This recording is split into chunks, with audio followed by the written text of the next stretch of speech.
Good morning and welcome to another Slay of the Spire stream. I'm your host, Vegetable Bread. We are done with all of our Ascension 20 heart kills. We've killed it with every character. So now we're just going to rotate through and do one run per character. Doesn't matter if it's a heart kill or not. We're just going to keep it moving so that we're not repetitively playing, for example, Ironclad for a week. We just did Defect, so next up is Watcher. Let's do it. Alright, I love getting 250 gold. I usually trade out the relic for a boss relic, but I'll definitely take 250 gold if I can find an early shop. Upgrading a card is probably not worth it. We would probably upgrade Eruption, which is quite nice. This is like better than a card reward. Watcher tends to be pretty strong and doesn't really need enemies in your next 3 combats have 1 HP. But if I can get like a double snipe and one of the snipes is a mega elite, yeah, I would take this. So let's take a look at our pathing. There is actually a double snipe. So these 3 question marks and then 2 snipes, potentially. And it seems like we probably want to go this route. Because it's got the early shop. So either we take the snipe relic, or we take the money, and either way we go right. I guess theoretically I could do this path as well. This is 3 fights, 2 question marks, a fire, and then a shop. That's pretty nice. Yeah, so maybe I would take the money and go this way. That is skipping an elite, though. If we do that, we can only get 2 elites in the act. I think I want to get 3. Since this is Twitch and these runs are for entertainment purposes, I think we'll try to do the double snipe, because that's the most fun. But I suspect the most correct answer is to take the money. Also, one of these question marks is fairly likely to give us a curse.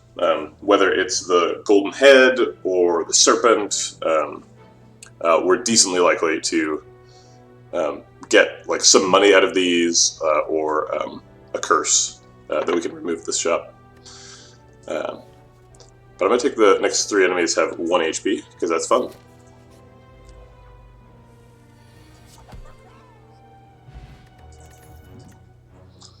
Okay, we can start with Consecrate, it looks like. We could play Signature Move. I've never actually done a Signature Move run. I think if we were going to do it, picking it on floor 1 is probably where you'd want to start. It just doesn't seem like it does enough. Like, 30 damage is a ton, obviously. But it seems like it's really hard to trigger. Maybe if you can, like, get like Collect or Deus Ex Machina or something where you have like a bunch of energy. Oh, damn it, I messed up the stream title thing. Thank you, Kieran. Sorry for the clickbait. Let's see, let me fix that right now. I need to favorite my own stream Sorry page. For the clickbait. Let's see, let me fix that right now.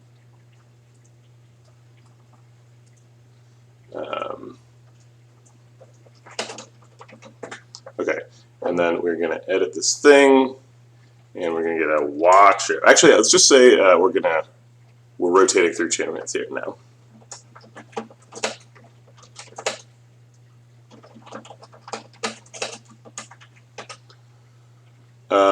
Okay.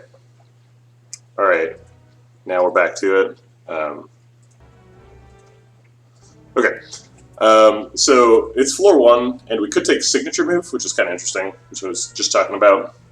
I think I'm probably going to take Consecrate because I can't figure out how to make Signature Move work. But it is cool. If it did 30 damage to everything, I think I would be on board. But just doing 30 damage is weird. Uh-oh, we hit a fight, so this is not a double snipe anymore. It might not even be a single snipe if one of these two is a fight. So we could take the off-ramp here. But I don't see any reason to do that.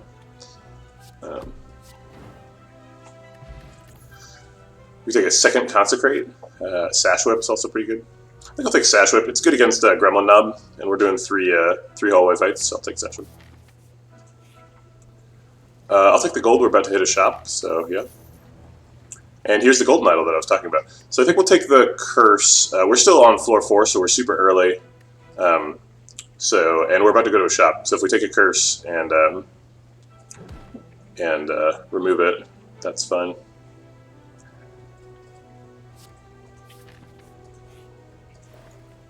Ooh, we got Lee's Waffle. We don't heal for a ton right now. We can take Diva Form. It's expensive, but that's kind of a run-defining card. I wish there was like a Wallop here. I like Wallop. Okay, so if we're not taking Diva Form, then we are removing a card. And if we're removing a card, we have 133 gold left over. We could buy Enlightenment. I don't know why I would want to do that. Yeah, I think we're taking Diva Form and leaving Injury. Injury's not that bad. It's just unplayable. Cool. We're a Diva. Do we want to buy Bowling Bash? I think we do. Bowling Bash is quite good.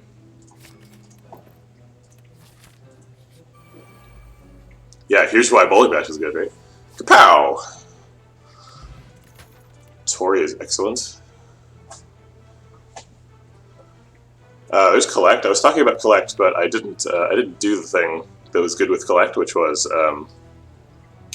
signature move. It is an X-Cost thing with Diva Form,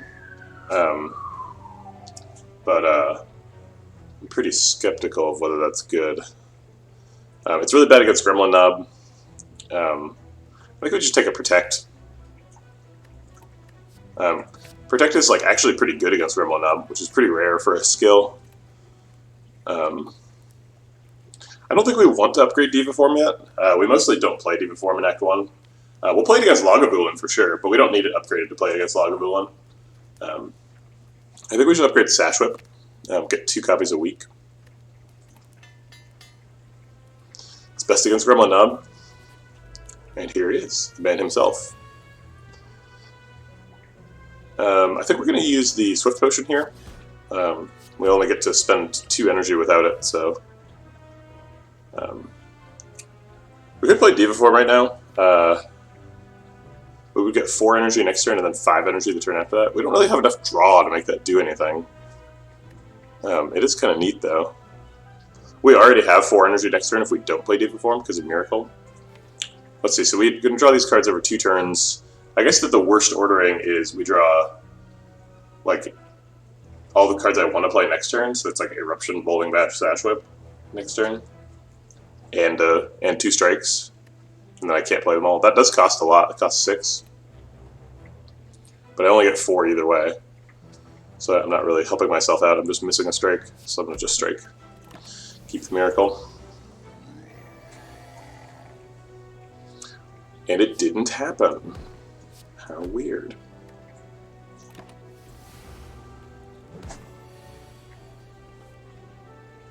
Eruption Sash Whip, like Sash Whip saves health, but Eruption costs a lot of health. So we would end up with, he would do 25% less damage, but then he'd do double damage. So he's doing like double 75%. So he ends up doing 50% more damage. So he would end up doing 36 damage. Which I think is a little bit too much. If we have lethal, obviously we should do it. So it's 9 plus 20 plus 12. So it's 29, 41, but that's not lethal.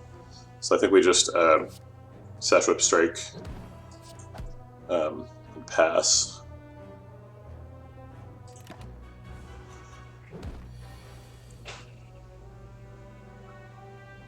We're definitely going to Bowling Bash. We're definitely going to Strike. We could do the second strike, or we could Miracle out Protect.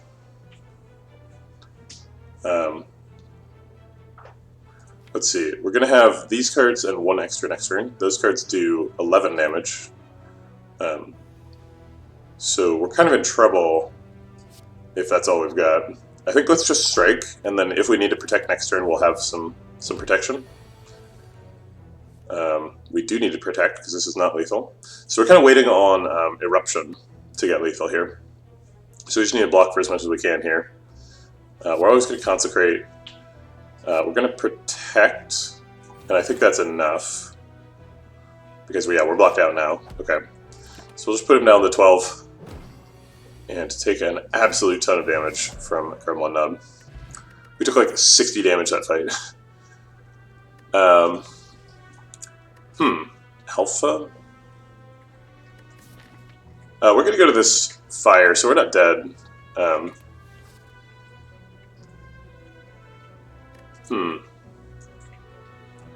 don't know. Alpha doesn't really go together with Diva Form super well. They're both really good with Omniscience, but we don't have Omniscience. Our boss is Hexaghost, and Alpha's pretty good against him. Alright, I'll take it. Bottled Flame. We would probably get Sash Whip, maybe Bowling Bash. But Sash Whip's already upgraded. We could take Eruption too. Make Sash Whip's thick.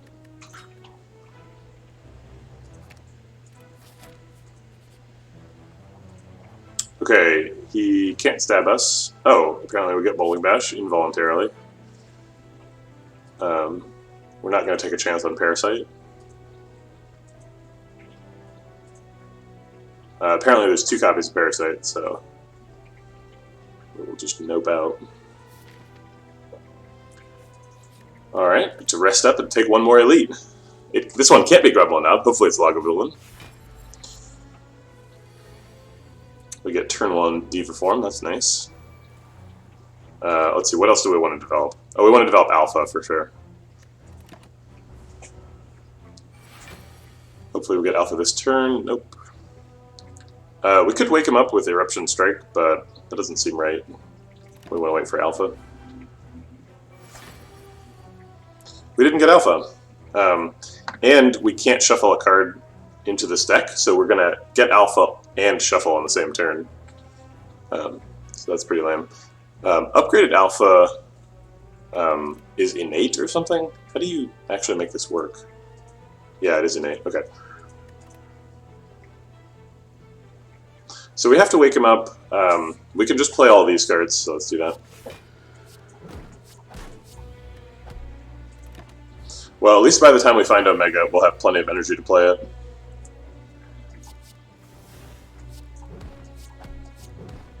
Yep. Let's play all the cards, sure, why not? This Miracle's totally useless.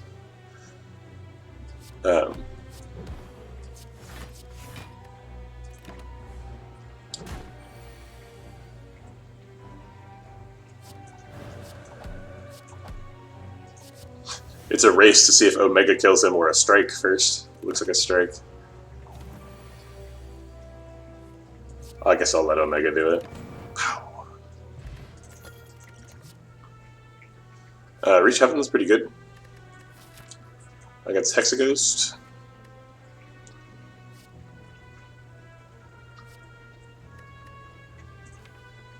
I don't know, we've got so much damage from Alpha. I don't know if we really need Reach Heaven. I think just Third Eye. Third Eye is really good with Alpha too. So you can filter out the non-beta stuff and control your shuffles a little bit.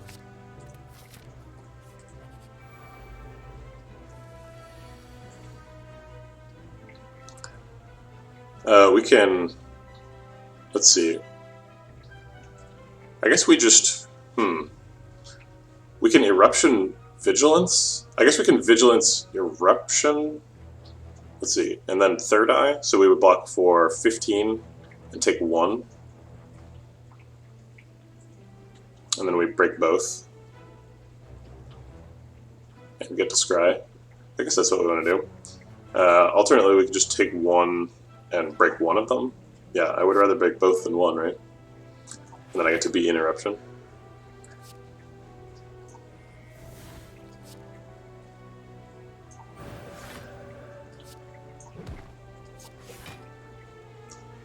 I'll just keep a strike. Yeah, we get to kill it next turn, so.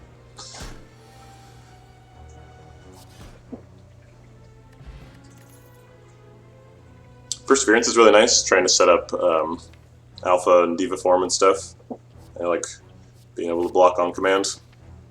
I think I'll take a question mark over a fight. Fight could kill us.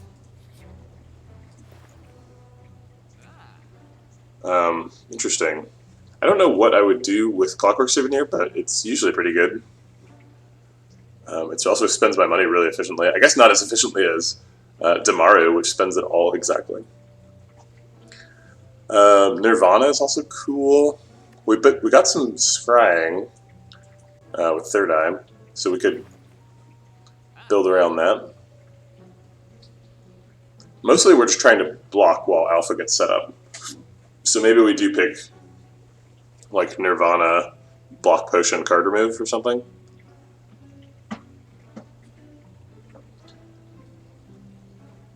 Clockwork Souvenir is really good with fasting.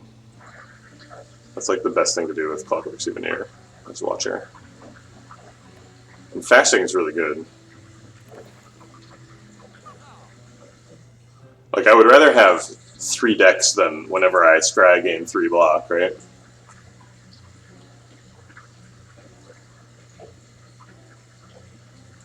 But I don't have fasting right now, so it's a bit of a hypothetical build around. Nirvana helps me win the Hexaghost fight better. Goes up to 4 when upgraded. I mean, you can get lots of scry synergy though, and if you get Nirvana sort of early like this, then you can build a whole like weave deck. I'm not saying that's necessarily what we're going to do because we're doing like Alpha and what's it called? Diva form. But if I do Nirvana, I get to do card remove, so my deck quality is higher. I get to buy a block potion so that I survive the Hexaghost fight. Yeah, fasting is really good though.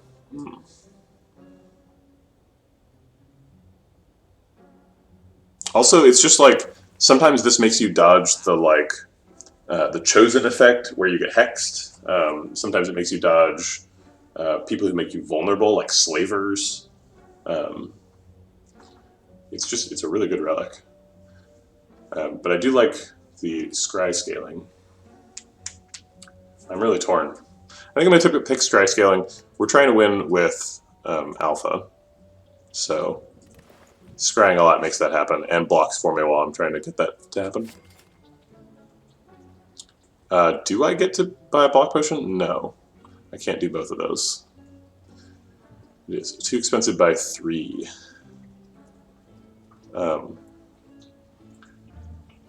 If I buy a block potion, if I do a card remove, do I die to Hexaghost?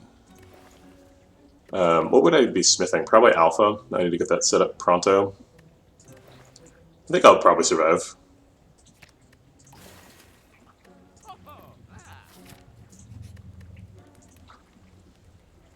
Let's see, would we go up a bracket? We would. We'd go up from the 13 to 24 bracket to the, we'd be at 36, so we'd be, actually 36 is not bad, because we'd still be in the 24 to 35 bracket. Oh wait, yeah, no, 36 is terrible. 36 is a break point.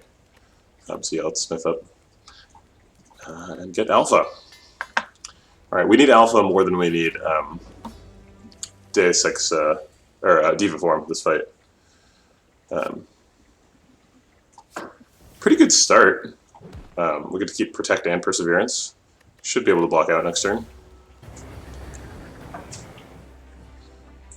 He's only hitting us for 12. We can block that with Third Eye Defend. And get to scry, or we can vigilance Third Eye if we want to be in a cooler form and scry. Well, we're gonna Third Eye either way, so let's take a look. There's Beta. Let's get rid of the other cards so we're closer to a Mega. Yeah, I think I like being in Calm more than I like 6 damage.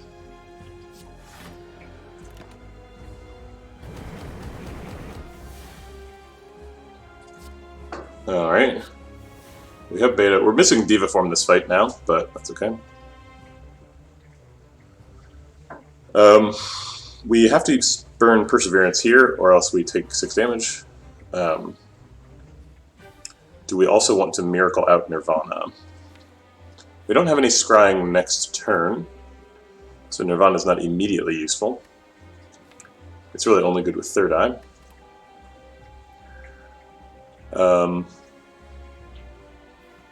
We also have Tori, so if he is doing a big multi-attack, we could have just taken less damage. But that's okay. Nirvana's not great yet. I'm not really super focused on getting it developed. Although if I play it, it does leave the deck. So I think Miracle to get Nirvana out of the deck is pretty reasonable. Oops, I just missed 5 damage for no reason. Okay. Omega defend. The first, yeah, so we take 7. It's not great.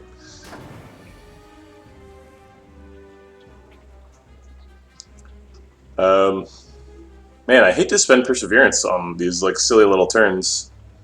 Oh, I can defend and just take 1? Yeah, I think I'll do that.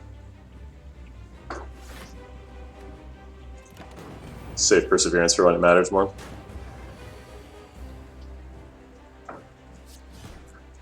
Okay, play the attacks.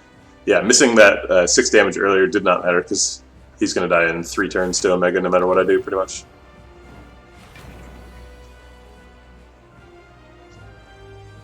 I think Strike, Sash Whip, Perseverance is probably the play. He's attacking for 12. I guess I'll Protect. Keep Perseverance around. We do take 1 to this because of the burn. Alternately, we could Perseverance Third Eye. Good morning, Drizik. How's it going? I guess if we Third Eye, we also get the 3 block from the other thing. But we have to burn Perseverance either way. It seems like we can win this fight with no more damage, though, so let's do it. I'm doing great. Just having a good stream. I don't know if you're in the Discord, but I posted a story in there about how my practice run this morning died, which was pretty funny.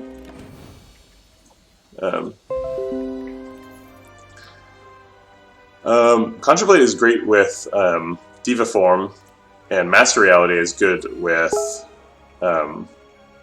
Alpha. So we kind of have to choose here what we want. Spirit Shield is also good with both, mostly with Alpha. Yeah, it was like totally self-inflicted wound too. It was like I could have blocked it out. I just chose to be like, well, I can keep the pen nib up, so I might as well. Oops, I'm dead. It was like such an obvious winner too.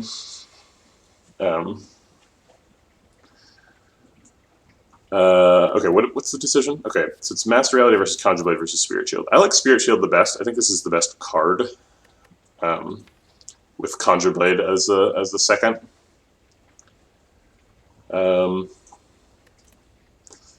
We really need an Energy Relic.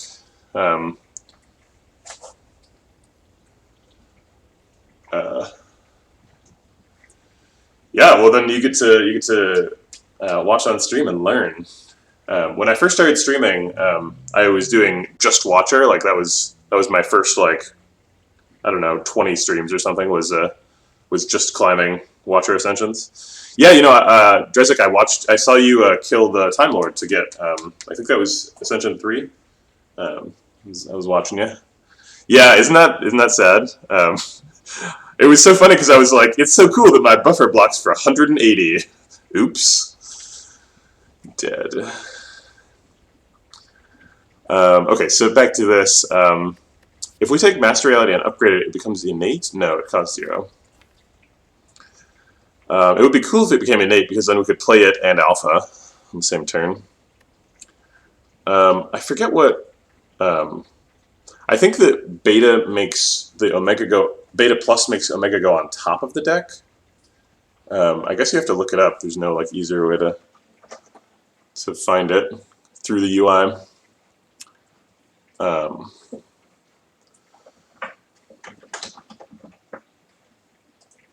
And it doesn't even count as a watcher card. You have to look it up under neutral cards. Oh, it costs 1 instead of 2 is what it does. Hi, Troll Fun. How's it going?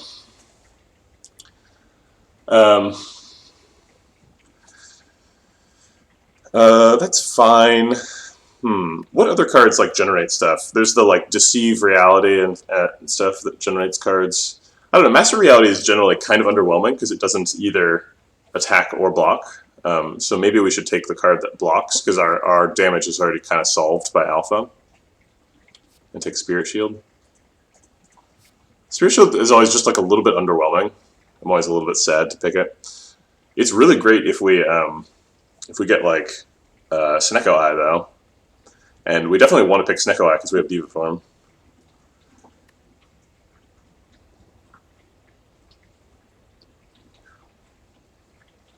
Let's see. If we are scrying a lot, do we generally have a lot of cards in hand?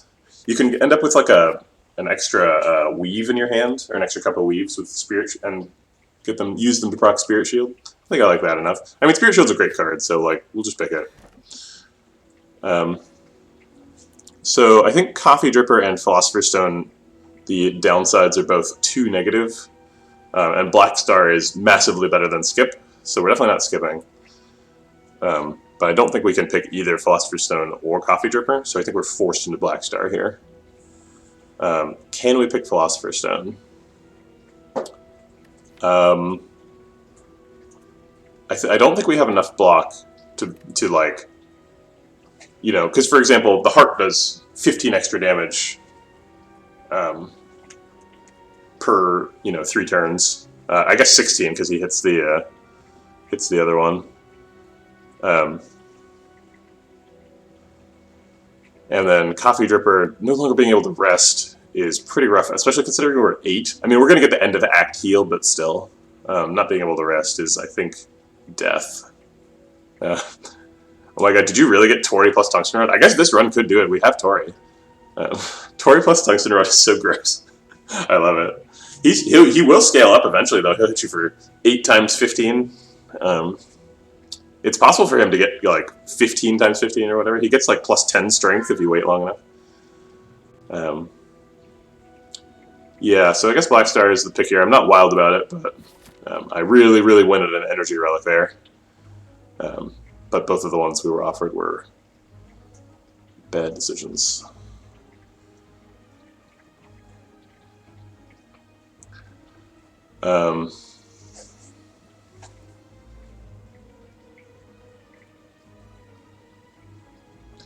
Did somebody really try to sell you a Trump hat as a customer? That's awful. What a terrible situation.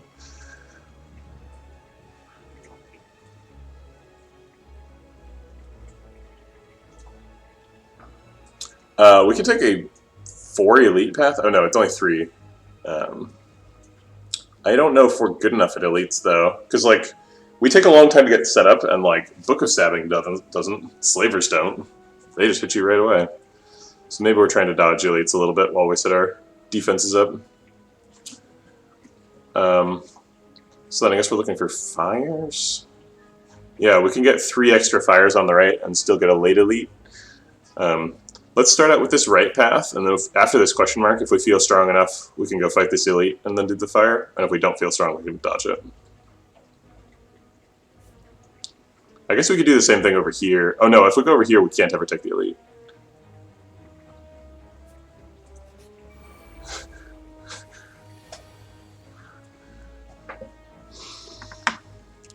I mean, if you give him your work hat, he literally has to do your work. So that's pretty next level. We can Spirit Shield Consecrate Sash Whip for max block, and then still develop Alpha behind that. I think I like that.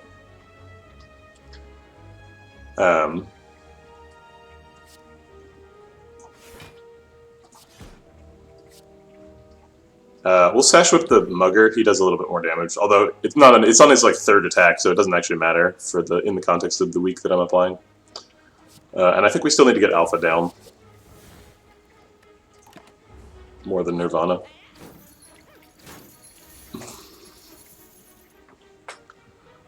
I don't think we can wait around for Diva form to be good, so I think we're going to Third Eye Bowling Bash Strike. Let's Third Eye first and see what's there. There's Beta. I don't know if we're really going to have 2 energy to spend on Beta next turn, but we'll keep it and Perseverance so that maybe we have a chance to get that to go. If we vulnerable this guy, can we kill him? We would do, let's see, it's 10 times 2, so we do 20 plus 18. 20 plus 18 is 38, so we're off by 1 from killing him. I think that's actually good enough to just do, though, because he's still vulnerable next turn.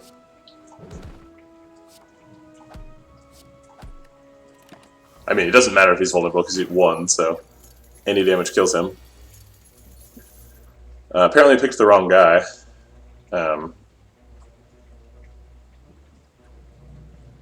So we can strike him in Beta, and then if we draw Omega next turn, we can probably kill this guy before he escapes.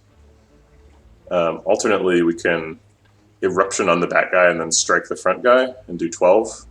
Let's see, if we do 12 and he probably like blocks for, how much does he block for, 10 or 12? Yeah, no, it is still probably right to set him up to die. Let me see how much he blocks for real quick. Looter. Looter blocks for only 6. I thought he blocked for more. So he'll be at 51, and if we do 12 damage to him, then he's at 39, and we're in Eruption mode. But our max damage is a single copy of Bowling Bash for 1 enemy, so we definitely don't have lethal without Omega. Even if we do get Omega, Omega plus Bowling Bash is... oh no, that is lethal, because he's only blocking for 6. Okay. Alright, so the play is Strike Beta, and it's a pretty decent chance. We draw it. We do have to draw both it and, yeah, Bowling Bash, so we actually didn't get enough damage. He's going to survive at 1 here. What a lucky little looter. Look at that twerp. Surviving at 1.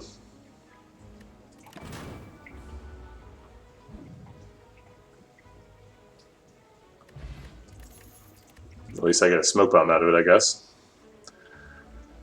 I don't think we want any of these. We're not trying to kill people with Flying Sleeves or Consecrate. And we definitely don't want to be in Wrath. Drawing 2 cards is pretty cool. But I don't think we're willing to pay 2 to draw 2. We'd rather, if this card said Scry on it, we would take it maybe. Or no, we wouldn't, but still, it's the principle. Alright. So we're gonna Alpha and Sash Whip him. He has artifact charges, but, you know, maybe.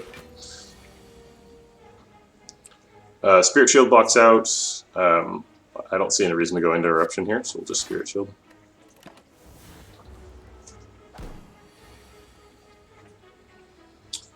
Okay, we get to block out with... oh wait, I always forget that he applies Frail. So I guess max block is Vigilance Protect. We don't block out, but I think it's better than using Smoke Bomb. And most likely we get Omega next turn. Oh, just kidding. Beta is apparently the card that's queued up.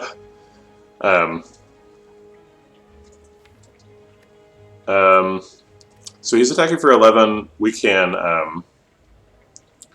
Third Eye Nirvana is the max block. Blocks for 8, so we take 3. We're actually not killing him with Omega next turn either. Which is a little bit rough. I guess the alternate is Diva form Third Eye. I don't think that's happening. I will Third Eye before Beta. I guess I get to see exactly what the 3 cards are, but...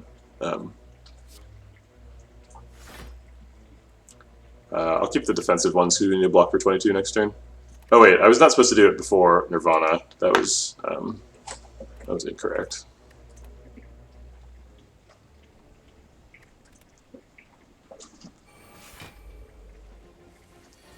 Alright, this turn was easy.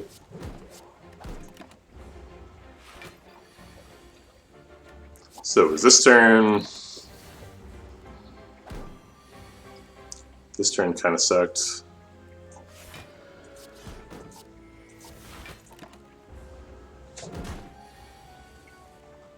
Okay, and then now we Nirvana, then 3-die. Get rid of the Bowling Bash. Keep the other 2. And put Omega in there.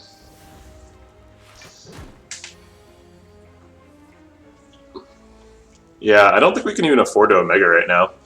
Maybe we're supposed to Smoke Bomb this fight.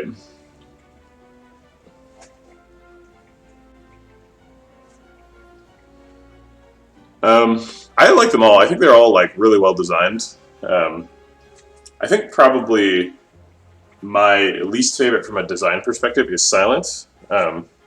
Since like there's just a couple of cards that are really strong. Silent pretty much depends on like Burst, Wraith Form, and like Piercing Whale. And like pretty much every Silent deck is like revolving around those. I like Silent too, but yeah, every deck feels a little bit the same because of the like the poison. There are a couple different ways to like block, but yeah, I don't know. It doesn't feel tremendous. Doesn't feel tremendous to me. So we want to block for optimally like either 16 or 22, and by 16 I mean 17. Because if we block for 17, then we take 1 with Tori. We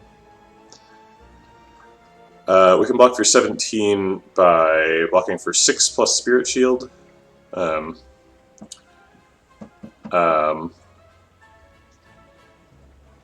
Yeah, or we develop Omega, or we Smoke Bomb.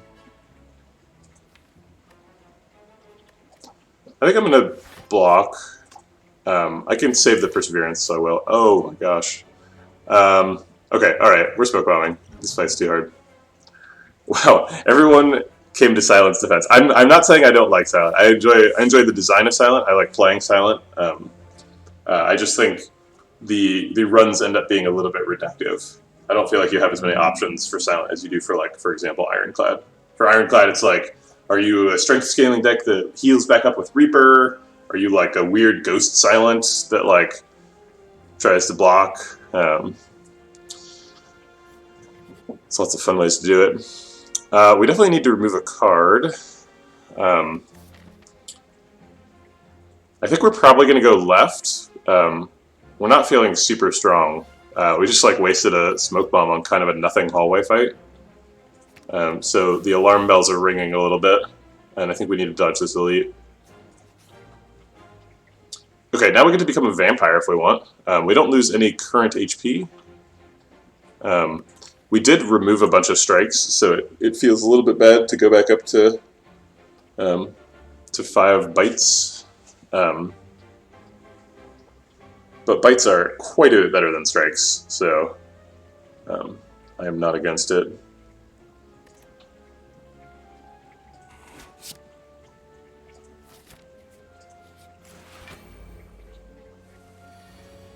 Okay.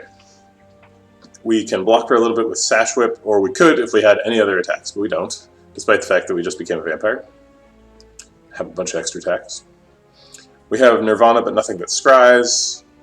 So our only way to block is Defend Perseverance, which blocks for 10, and we would take 11. Oof. Okay, I guess it is how it is. And I guess we'll put Alpha up behind it. We're in trouble. This is not looking like a successful run. This is looking like a Act 2 death. Double Bowling Bash is pretty interesting. But we can't kill anything with it. Or, I take that back. We could kill Fungi Beast. And then Protect. And, let's see, he would hit for 18. We block for 9, so we'd still take 9.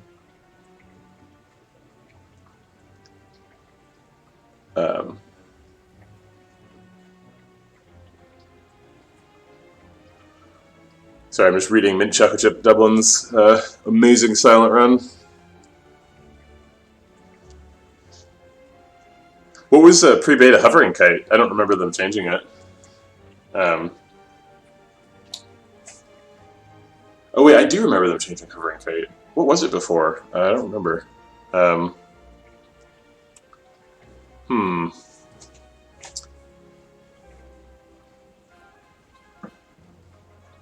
Okay, maybe maybe I just haven't played with kite recently because that's still what I think kite does. What does kite do now?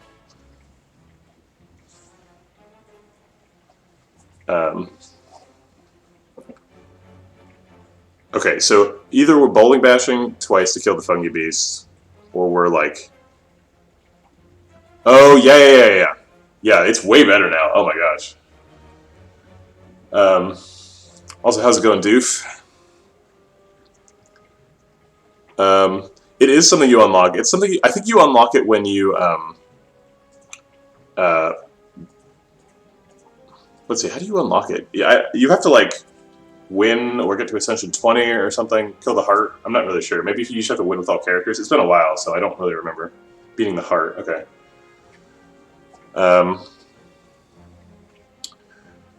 Yeah, this is a tough turn. I think let's develop Diva Form to help like take control of the fight a little bit. So that's going to be Diva Form, Miracle Protect. And then hopefully we can heal back up with bites before we die.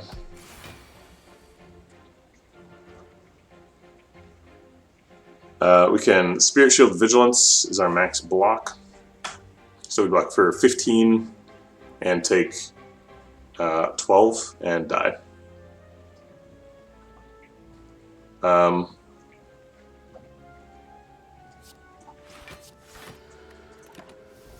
Okay. Why didn't we die? Tori didn't trigger. Did I do my math wrong? I guess I did the math wrong. We survived an extra turn. That was a surprise. We have 5 energy now, so we can play all the cards in the hand. I'm not sure what exactly we're hoping is going to happen, but we're still going to die. Okay. Thanks for helping me with my 2nd grade multiplication troll fun. It's a low grade simmering burn if I've ever seen one. Okay, so we did Watcher. Now we are rotating. So I guess we're doing Ironclad.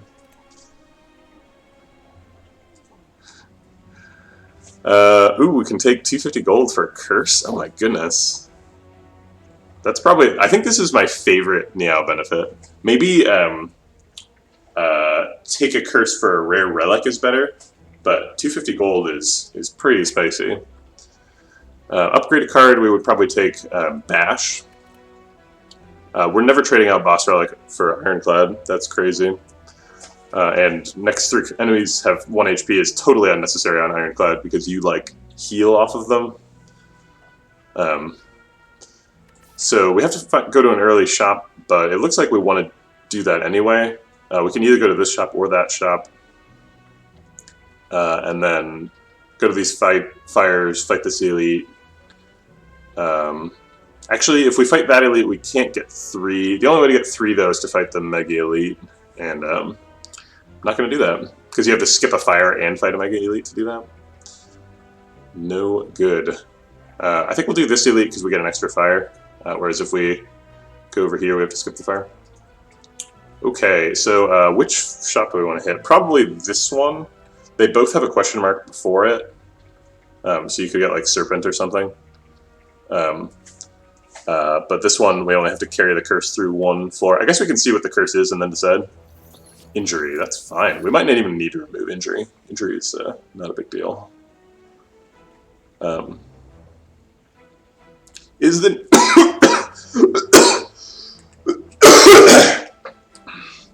I'm sorry. Does Niao always give you injury? I feel like I've never gotten like normality from Niao. Breathing's overrated. I think I'm gonna go get a drink of water. Be right back.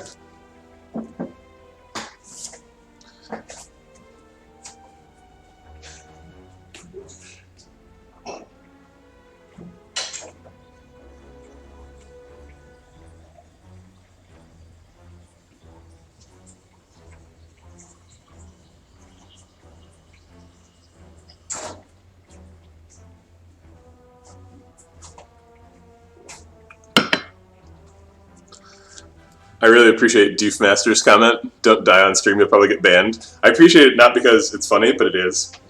I appreciate it because like the real process is like, your stream contained graphic violence. You've gotten a 30-day suspension. Right? It's like, oh great.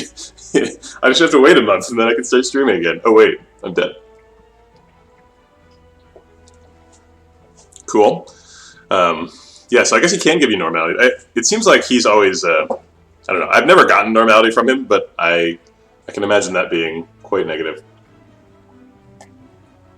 Okay, since we got such a forgiving curse, I think we want to go to 2 shops, or 2 hallway fights before the shop, just to make sure we got the maximum money to take advantage of it. And then we can get our 3 hallway fights before the elite, so we can get the easy ones. One guy is attacking, so we will bash the one who's getting stronger and defend as much as we can.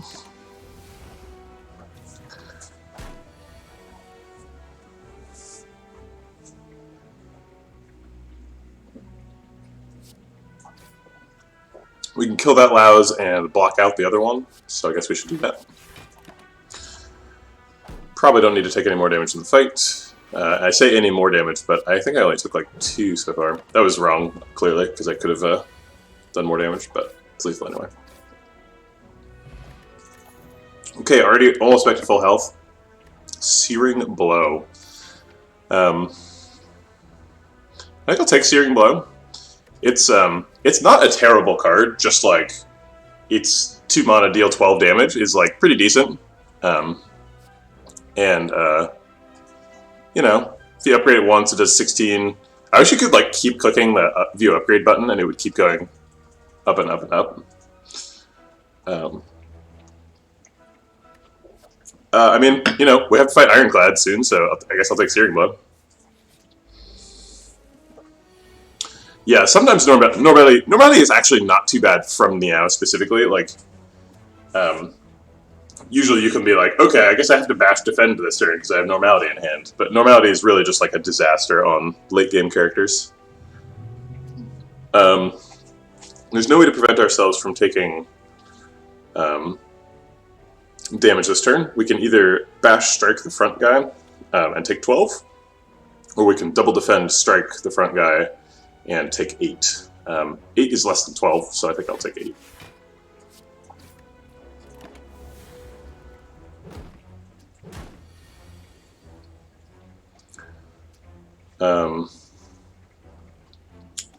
Okay.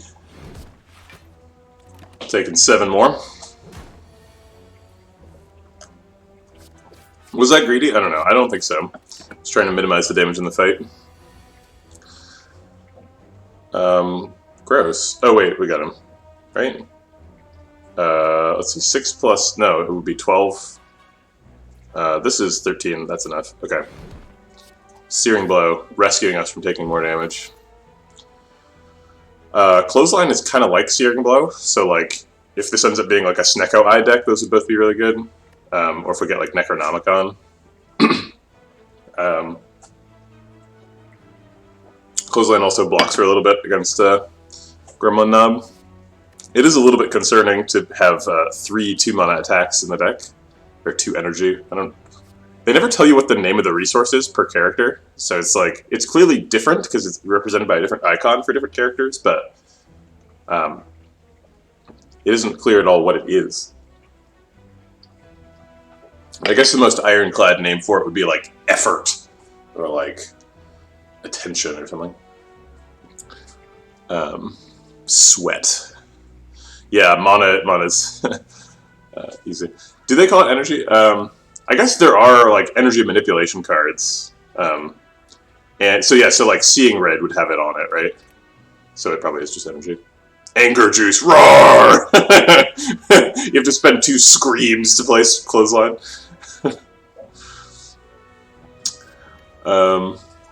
Alternately, we could try to get Twin Strike or Sword Boomerang and scale up Strength. 111.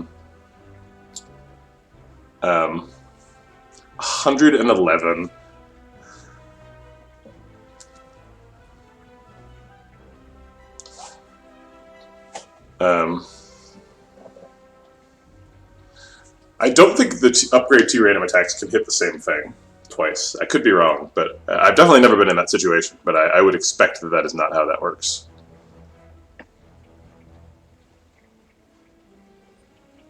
Well, it's a pretty niche situation, so maybe maybe like the game crashes or something. Who knows?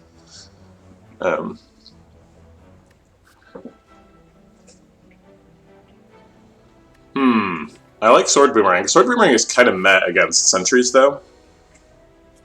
Are there console canons for this game? That's crazy. Twins. Excuse me. Twin Strike's probably the best like card. But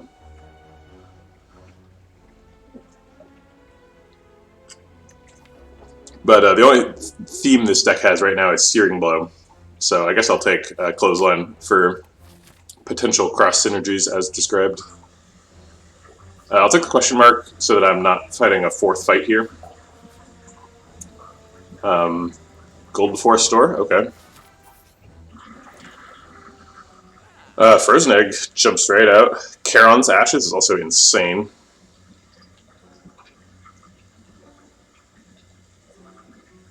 I guess we have to choose. We could also take Frozen Egg and Evolve.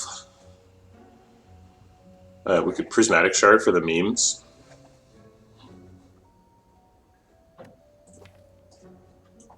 We do currently have an injury, so... oh, I always forget that Evolve does not work for curses.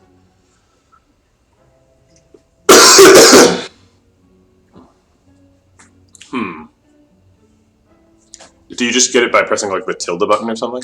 No. Maybe you have to enable it or something.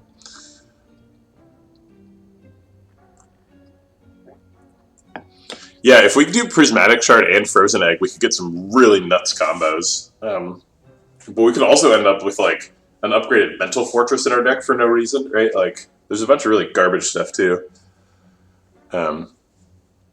Yeah, I think Ashes is a super good build around. Like, you can definitely win the game with just Ashes damage, basically.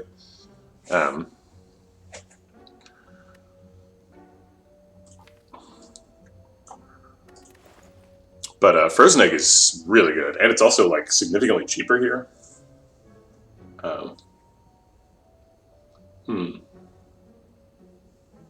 Let's see, if our boss is Slime Boss or Hexaghost, Evolve is better. It is Hexaghost.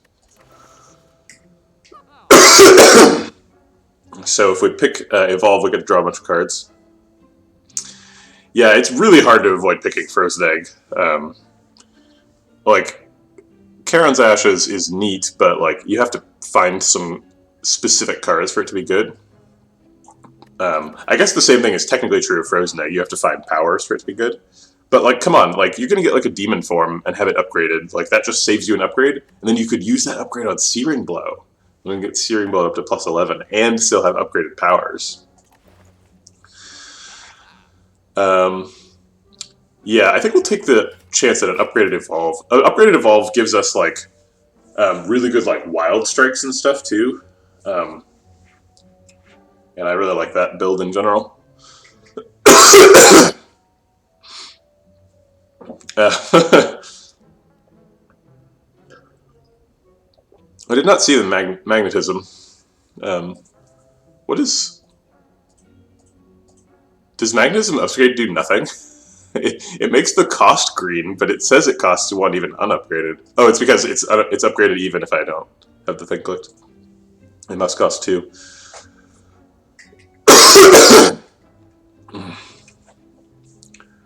We can still afford Flash of Steel.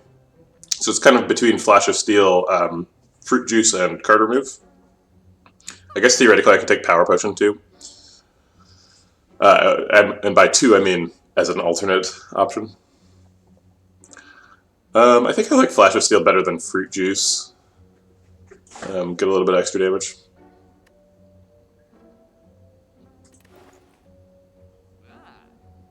Yeah, I'm pretty sure Magnetism just costs 2 if it's unupgraded. I know that it's the cost that changes because this UI tells me. But I guess theoretically it could cost 3 unupgraded. But I feel like I would have noticed that before. because that would be pretty wild. Yeah, I think so. Fruit juice is nice, but I think Flash of Steel is better right now because I need to preserve my health by killing stuff. Yeah, are all the 3-cost powers named Form? I think they are. I love the idea of a magnet form. It's like a Pokemon thing.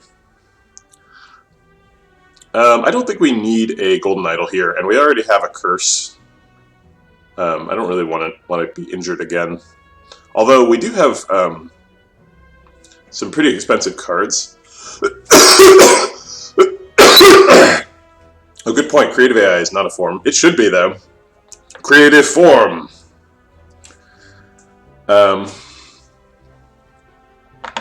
This water is not doing it for me. I am still having a heck of a time over here breathing. I think I'm gonna make myself some tea. Hold on just a second.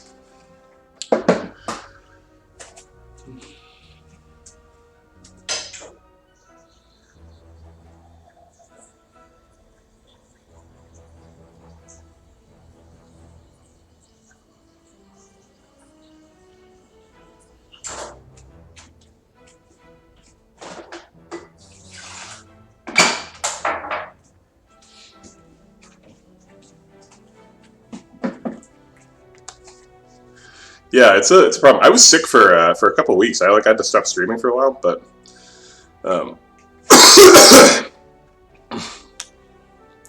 don't tempt me, mint chocolate chip. I do love whiskey. I'm not like a recovering alcoholic. I enjoy whiskey. It's okay to tempt me. I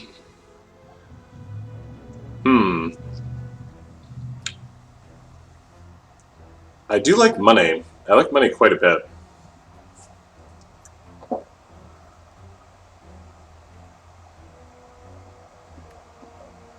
Alright, I'm going to take the curse. It's not like a huge deal right now, and it's possible we get the question mark event that's like remove all curses or something, which only pops up if you have multiple curses.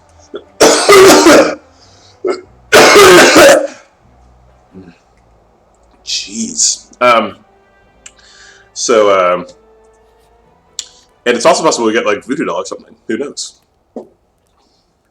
Obviously, we want to upgrade Searing Blow, right?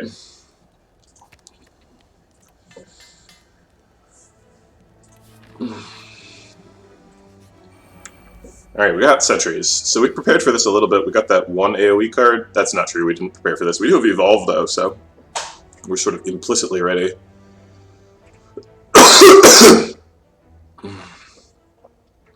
Let's go ahead and Flash of Steel. Bash is a little bit worse than 2 strikes because they have artifact charges. So we'll go ahead and just use 2 strikes.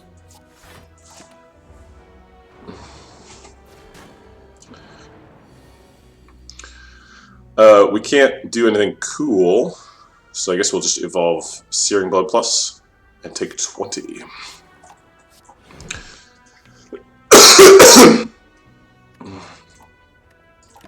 Alright, my water is done heating up, so I'm going to go make tea out of that water.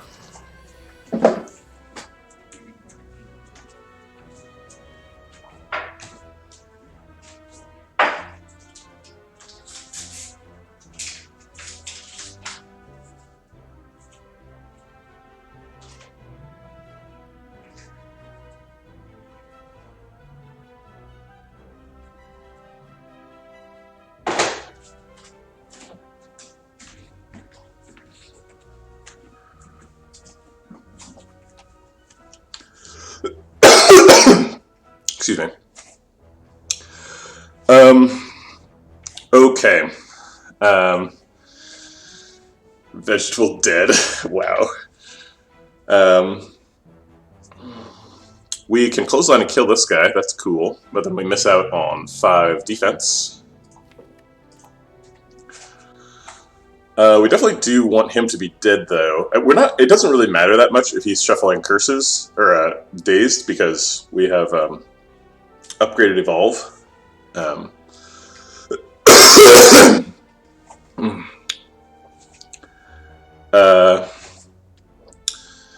Let's see. I like taking 0 damage, though. Yeah, I think I like taking 0 damage enough that I'll take the extra evolves and the chance that he attacks next turn.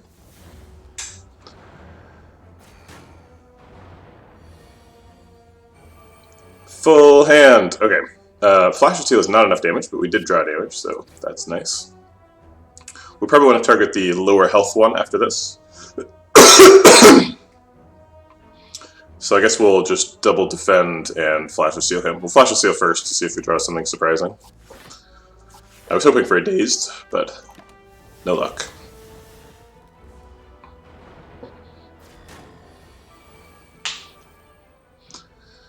We drew too many cards. I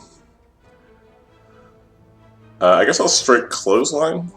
Either Clothesline or Bash removes the artifact. Clothesline does more damage.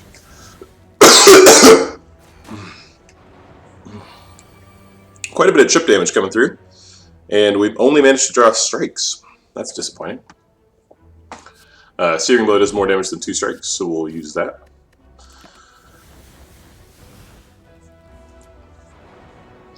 Yeah, also I'm probably just like not good at speedrunning. I don't know if that's a good enough reason to not do something.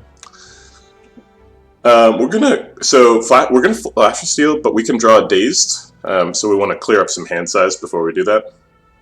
We'll do double strike. That was probably wrong. We should have played Clothesline instead of one of those strikes. That was silly.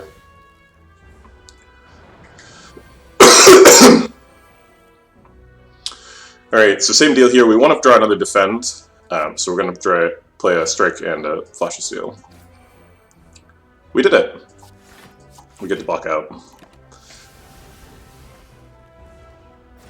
I was watching, what's his name, do a speed run yesterday. It was pretty fun.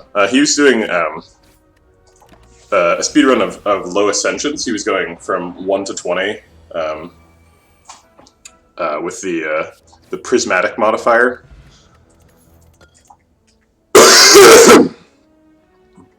So we have to choose between Power Through and Wild Strike here with an Evolve Plus. Yeah, it was Bela Lord, yep. He's always doing wacky stuff, I like it. Also, the runs are just super broken when you turn Prismatic on, though. It's just like, every deck is such a degenerate, like, multiplication factory. It's like, this run we did Barrage plus Wreath of Flame, right? It's like, how big can we get the number multiplier? Oh, big enough, fight's over. Next fight.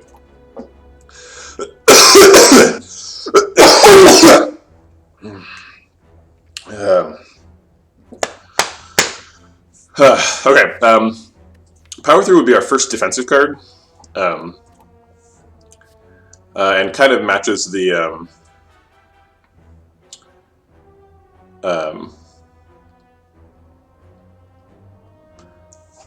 no, Prismatic Shred is fine, but it's expensive, right? The point of it is that it's expensive and you get nothing out of it. So if you get that right at the beginning of a run, it changes the run pretty significantly.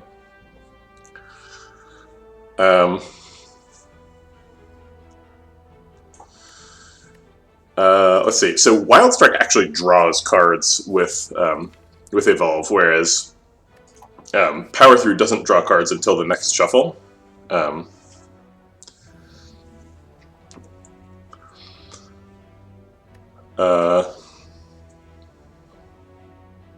We've got a lot of damage though, so maybe we just take the Power Through.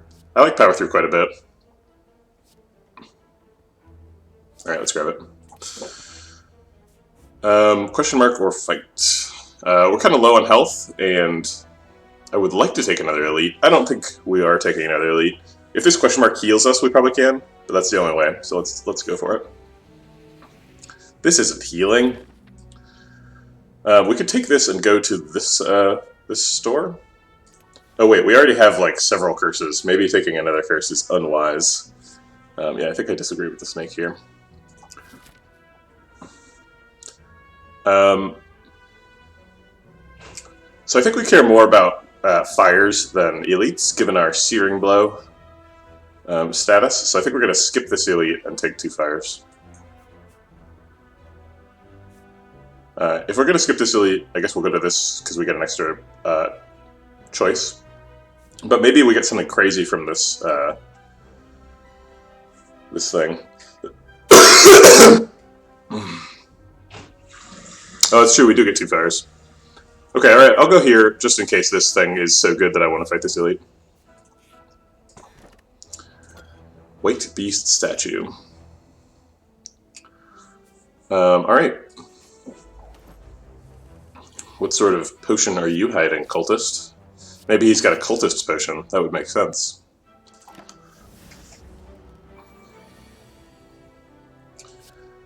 Searing Blow!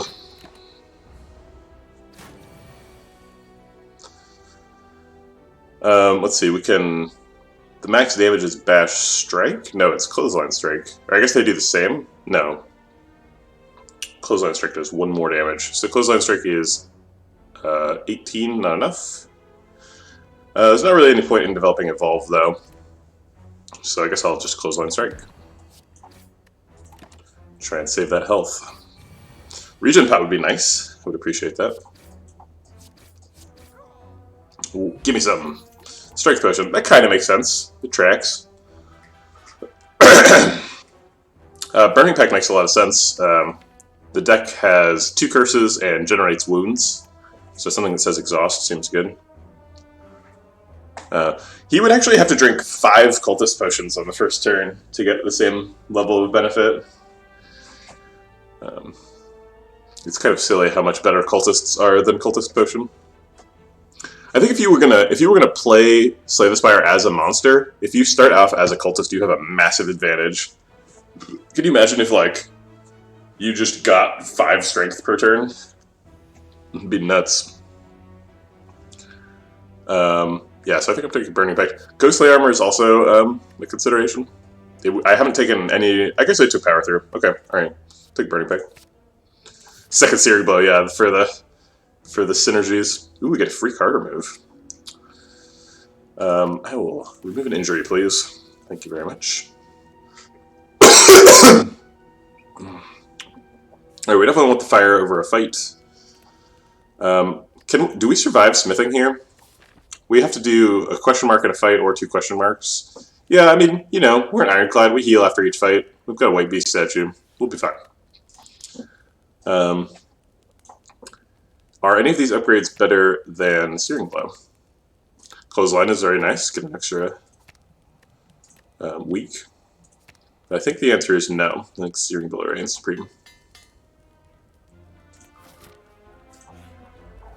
This fight's hard. We might die. Max block is defend clothesline.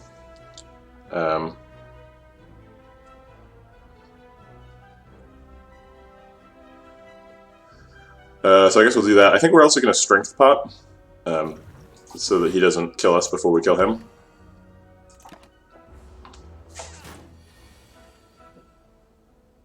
Okay, we get to block out. I guess I'll exhaust the injury first and see what's in our hand. Ooh, Power Through. No reason to play it. I'm going to go redeem my T coupon.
mute the microphone so I can blow my nose. It's secret.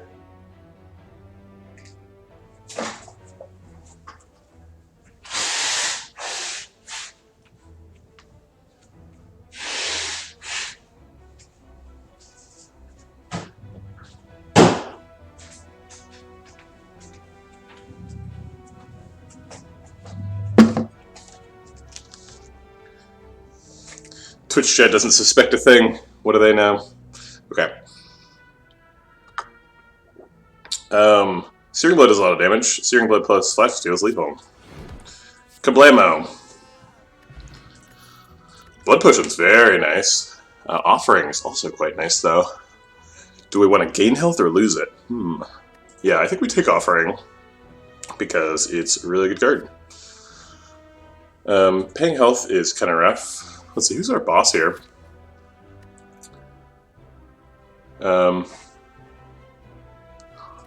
Hexaghost. So I'm kind of fine being at low health. Yeah, I'll take Offering. Yeah, I put honey in my tea, so I have to stir it really aggressively so the honey all melts. I use raw honey, because it's delicious. Do we take a fight? It seems like kind of irresponsible, because the last fight could have killed us. But we get better from doing a fight, because we have White Beast statue, so fights are pretty important. Sure. It's another Slaver. But this time we have Power Through. So we're definitely going to Power Through. I'm definitely going to strike at least once. We could evolve for when the wounds come back, or we could strike again. Let's see, so we've got Searing Blood plus 2, so so we do 21 damage there. He's currently at 42, he would be at 36 if we have strike. 36 minus 21 is 15. So we're not going to be able to kill him in one turn, even if we draw a Searing Blow, Flash of Steel, Strike, which is our max damage. So I think we're going to strike anyway, though. Just because Evolve is unlikely to get value.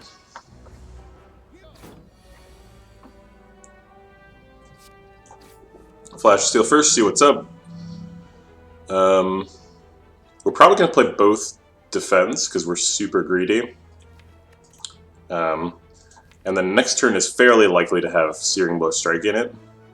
And if it doesn't, it probably has Clothesline double block. So we're going to double block and strike.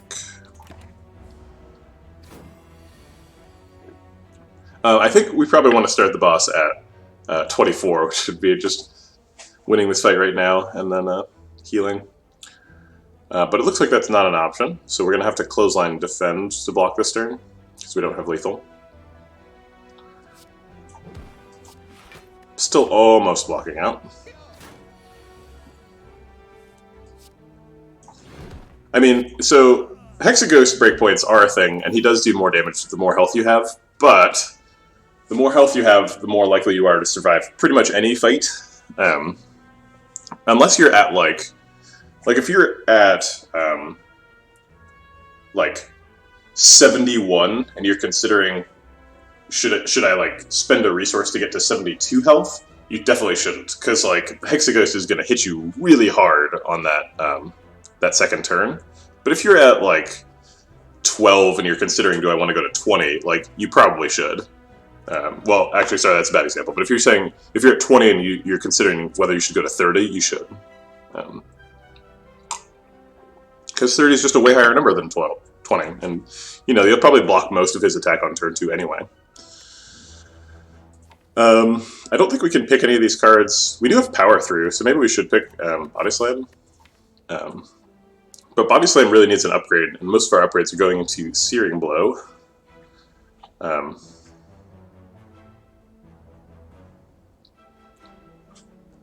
Right. Yeah, the breakpoints matter, but not so much that you should intentionally take damage, generally. I'm definitely not going to drink this blood potion until after he attacks, though, for sure. It's worth optimizing for, but... health is still health, and you should try to have as much of it as you can. Probably want to upgrade Offering? No, the difference between Offering and Offering Plus is, like, it matters, but you usually are able to spend all your energy pretty efficiently with just 8 cards. You know, you don't need 10. And Searing Blow gets 6 more damage, so that's pretty significant. Yeah, the assumption is that we're going to upgrade Searing Blow every time, pretty much. Hi, Princey. How's it going? Ooh, I heard a little chimey sound. It's from Princey. Excellent. Welcome to the stream. Glad to have you. We get to develop Vulnerable here, which is very nice. Hopefully we get Searing Blow next turn. We can do a bunch of Searing Blow damage. We did get Searing Blow. We have to skip some Defend to get it, but I'm totally okay with that, to develop 40 damage. Block Potion only blocks for 6 here, so we're not going to do that.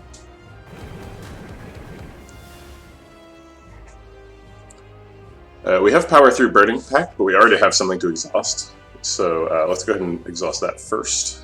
Let's see what we draw. Evolve is super good in the fight, so we kind of need to play that. And then I guess we could Offering now.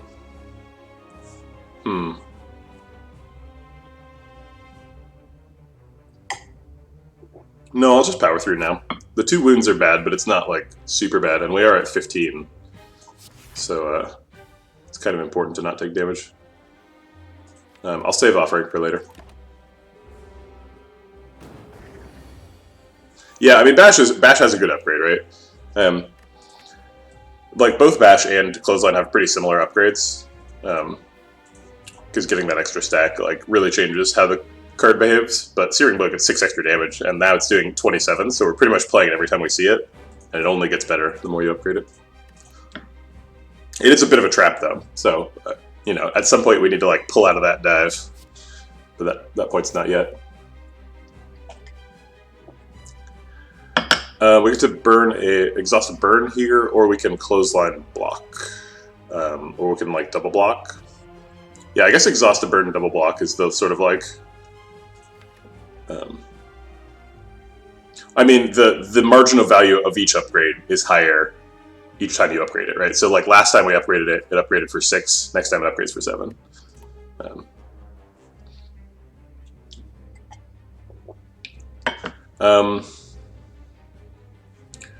Here's an idea. What if we Clothesline Strike and Block Pot? Or we could, like, Clothesline Burning Pact the burn. It's weird that Burning Pact hits a burn. Burn, burn, burn. Burn, baby, burn. Yeah, let's draw a card. Let's see what it is.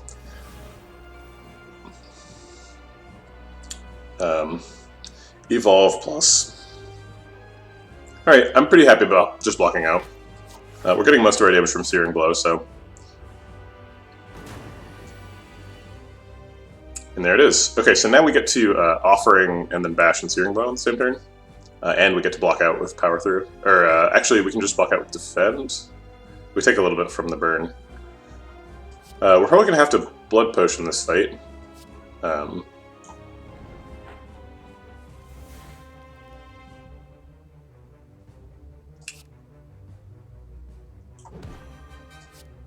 Mint, I think that incremental advantage is also a way to phrase what I was talking about, but the way I phrased it is also correct. So we can defend and take 2, we can power through and block out, but then we're taking wounds, and it's only really blocking for 2. We could Burning Pact, technically, and block for 2. Ooh, I didn't... That's right, Empowered Elites.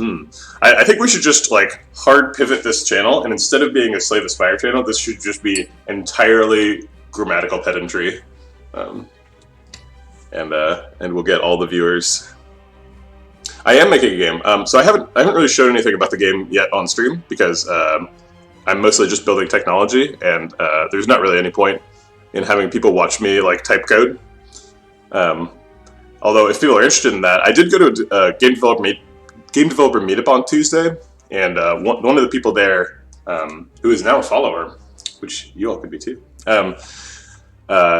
he streams his actual game development, the typing and debugging and stuff. Although mostly he's streaming his level design process, which is a little bit more watchable. And I'm not really to the point yet with my game where I can stream level design because there's no levels yet, right? I'm still just typing code. But yeah, I am. So my sort of concept is I'm trying to make what people in the industry call a Berlin roguelike. There's sort of a bifurcation that occurred in the roguelike community around the time when Binding of Isaac became popular and when Rogue Legacy launched, where the old term roguelike, which was used to describe sort of turn-based tactical strategy games that happen with ASCII characters on a grid, that had procedural generation and permadeath, sort of pivoted to become a game like Slay the Spire, where as long as you have some procedural generation, in this case primarily the deck building aspect, and permadeath, it's a roguelike.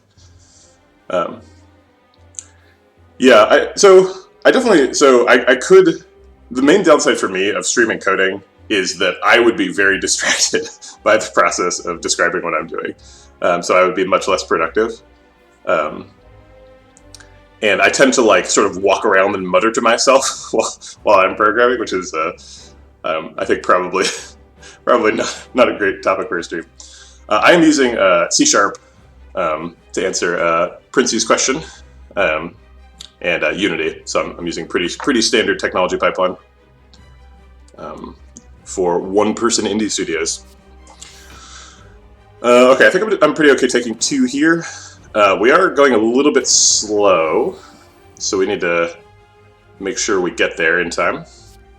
I'm going to spend a card before I Flash of Steel, so that if the card I draw is a wound, I get to continue drawing.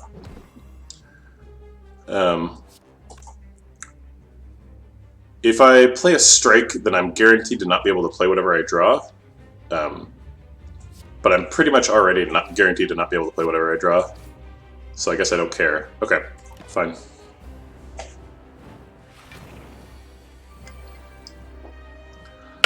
I don't know. I don't know when I'm going to start giving out alpha versions. Definitely the point of building a community is so that I can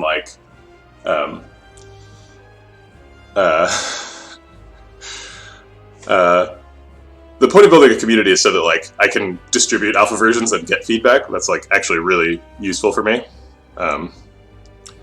This turn's probably a power through. A clothesline also blocks. If we clothesline, he's hitting for 4 times 2, but we're getting burned pretty significantly. And I don't mind doing both clothesline and power through. He is already weak, actually, so he wouldn't do any less damage. He's still doing 12. So we're definitely going to power through. And I think we're definitely going to clothesline. So let's just go ahead and get started.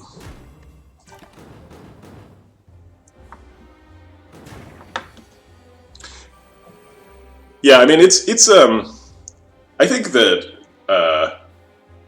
okay, so I'm a company, right? I'm trying to build a company where I make video games and I ask people to spend money on them, right? So, I would prefer to be, super transparent about the business value that Twitch chat is providing, versus trying to pretend that I'm just a friendly streamer who's doing this for fun, right? This is a job for me. That's okay. So at some point we have to drink a blood potion, presumably. We probably wouldn't play Searing Blow this turn because it's in our hand. We can also power through. We are running into hand size issues where we have so many status cards in the deck that we're just filling up our hand with Evolve Plus every time we draw. That's right, Hoff. It was all a secret ploy to steal your eyeballs, make them watch me play Slay the Spire. But I think we're blocking out if we power through Searing Blow. So I don't see any reason to do anything else. I can't bash and Searing Blow, which I would love to do to get the extra damage. And anything else that I block with does not block all the damage. I would take 4 if I just regularly defended, which is too much because I'm at 5. Although I'm not really at 5, I'm really at whatever 20% of 75% plus 5 is. I guess it's 15 because, you know, math. Yeah, now that I've said it out loud, a secret ploy to steal eyeballs is absolutely terrifying. That's like some Clockwork Orange level stuff. Clothesline blocks a little bit. This is his big attack turn, and we did not draw the big block thing that we have. So we're probably using Block Pot. He's already weak, so Clothesline actually doesn't block. That was a mistake. Our max block is Triple Defend Block Pot, which does block out. It overblocks by 4, in fact. So we're definitely going to play at least 2 defends, which mostly blocks out and makes me take 2. Do I take 2 to develop 6 damage? All of our burns are getting upgraded too, so we need to end this fight before we die to burns. Yeah, Tungsten Rod would be very helpful. I'm going to drink this block potion before I forget that this is part of the plan. And I'm going to drink the blood potion too, because it's pretty clear we're not getting out of the fight without it. Yeah, I think I will take 2 damage to do 6.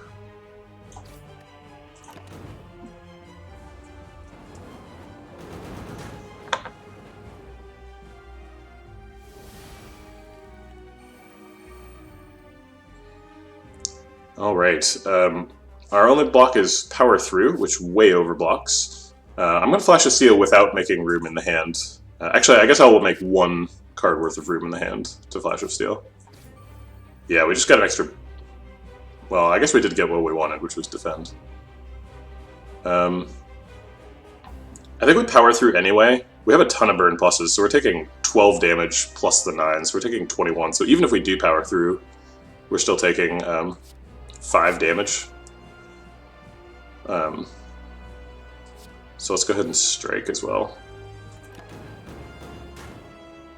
I did the math wrong, and we took 9 damage. I would love to bash, but if I bash, I die. If I clothesline, he hits for 12, and then I can block for 6 and take 6.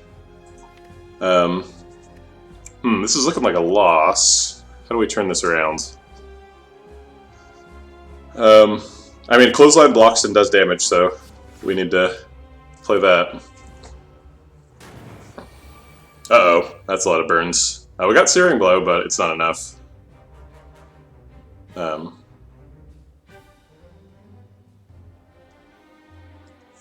We could theoretically Searing Blow and then Burning Pact and draw Searing Blow again, but we can't play it, so... Searing Blow, you betrayed us!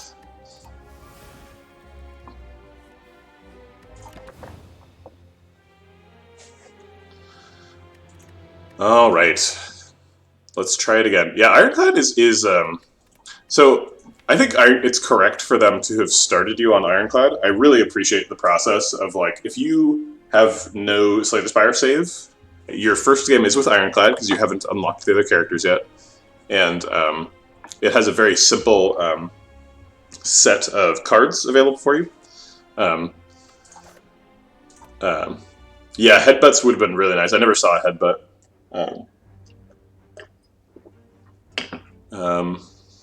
Curse for 12 max HP.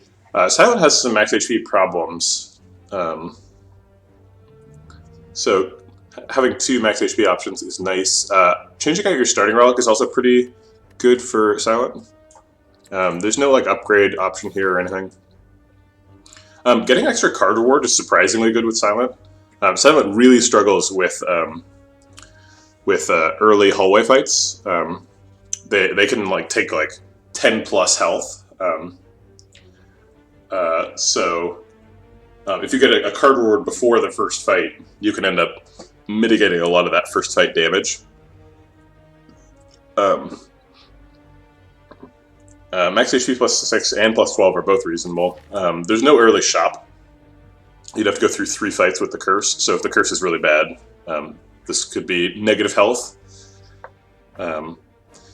And this is like really high variance, but I think it's probably among the best options. I think the best options are probably choose a card and random boss relic here. Actually, they're all good, but they're all sort of like moderately good. There's no like 250 gold here. I think I'll take the card reward. I like how low variance it is. They're all like moderately good, so I'll take the one that's like guaranteed to be okay. Predator is quite nice. Like Predator. Yeah, sorry, that was a really boring decision. Even just listening to my own justification of it, I like almost fell asleep. I had to like drink a little bit of tea to stay awake. Okay, there are some crazy 4 elite paths here. We could go up the middle and then fight this guy and that guy. Probably not going to do that because we would guaranteed die. We can go do 3 fights and then a shop. And then fight 2 elites. We can also nope out after the first elite. Although this route is kind of brutal. If we want to dodge the elites, we have to do a ton of hallway fights here. So I kind of want to avoid that. 5 late fights in a row is not super fun. Oh yeah, I chose super fast. Predator was available, so I was like, yeah, okay, sure. So I kind of want to avoid this, since I want to avoid this like murder hallway, and I also want to avoid like taking this elite and then taking 3 more fights, and I'm definitely not taking the burning elite. I think we'll probably go right. Going right does require me to take 4 hallway fights before the first elite, but it also gives me a fire first, and those 4 hallway fights are a little bit more manageable because I have friggin' Predator.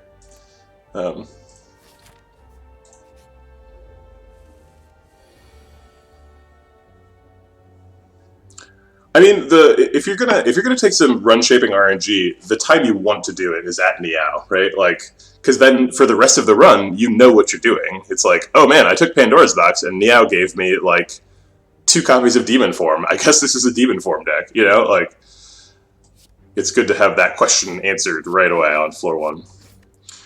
We're trying to avoid taking too much damage from Jawworm, so we'll minimize the damage on turn 1. He is not attacking, and he's letting us Predator him. Who's the Jawworm now? We get to mostly block out with Survivor here. So I'll go ahead and develop 6 damage and take 1.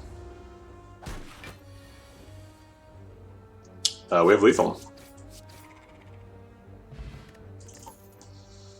Crippling Cloud's great.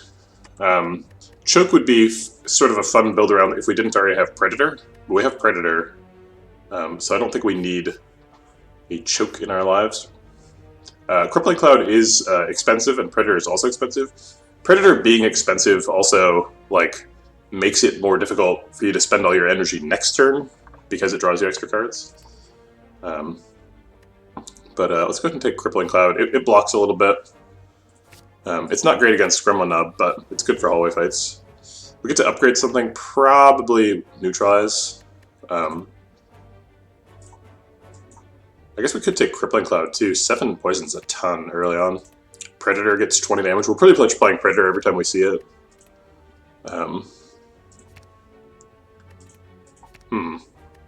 2 weak is really nice though. I think I'll take the Predator upgrade.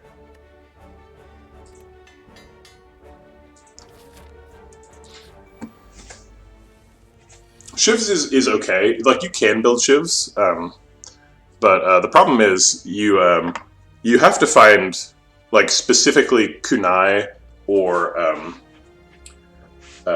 Ornamental Fan. You have to find some way of like blocking with your attacks, or else you die to the heart. Is the problem with the ninja silent thing.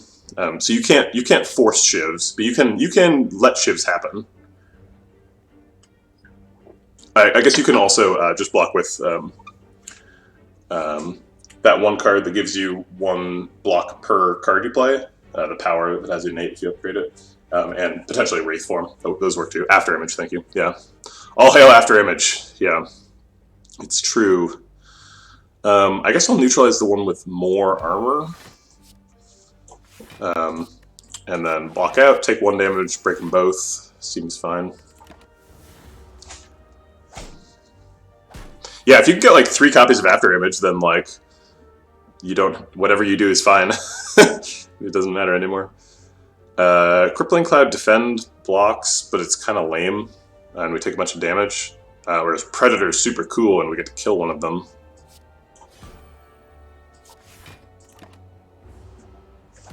Oh my god. Yeah, Nightmare is such a broken card. I love Nightmare. Okay, Energy Potion, that's nice.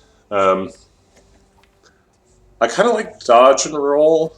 I don't like taking defensive cards before the first Elite as Silent, but these are all defensive cards. Outmaneuver, we don't have the build around these stuff for it yet, so we're not picking that. Prepared is terrible if it's unupgraded. So it's either Dodge and Roll or Skip, and I think it's probably Skip.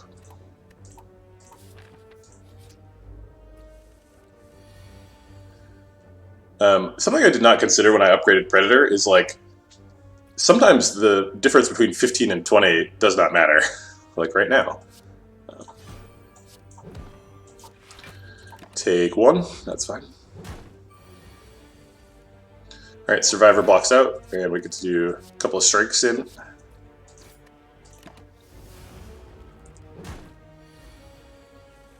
Jeez, I've never had that much Shiv damage, that's crazy. I've definitely had Wristblade before, but usually it's kind of like, oh, I have Wristblade, yay!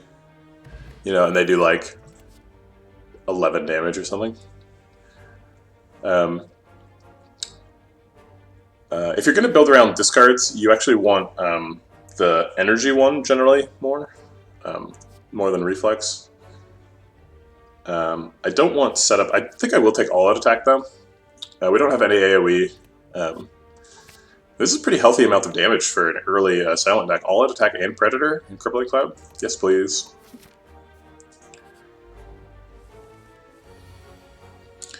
Alright, so we'll block for 13 to mostly block out, and then put a little bit of damage on him. We could like Weak Potion here, but it just blocks for 1 this turn. Maybe it'll block for more next turn. Frail is a hell of a drug. So we're probably going to kill the Spike Slime with like Predator all-out attack. I guess we could kill him with Neutralize Predator if we had something else to do with 1 mana, but we don't. So I guess we neutralize the back guy, and then now we really don't need the Weak Potion, because he's already weak.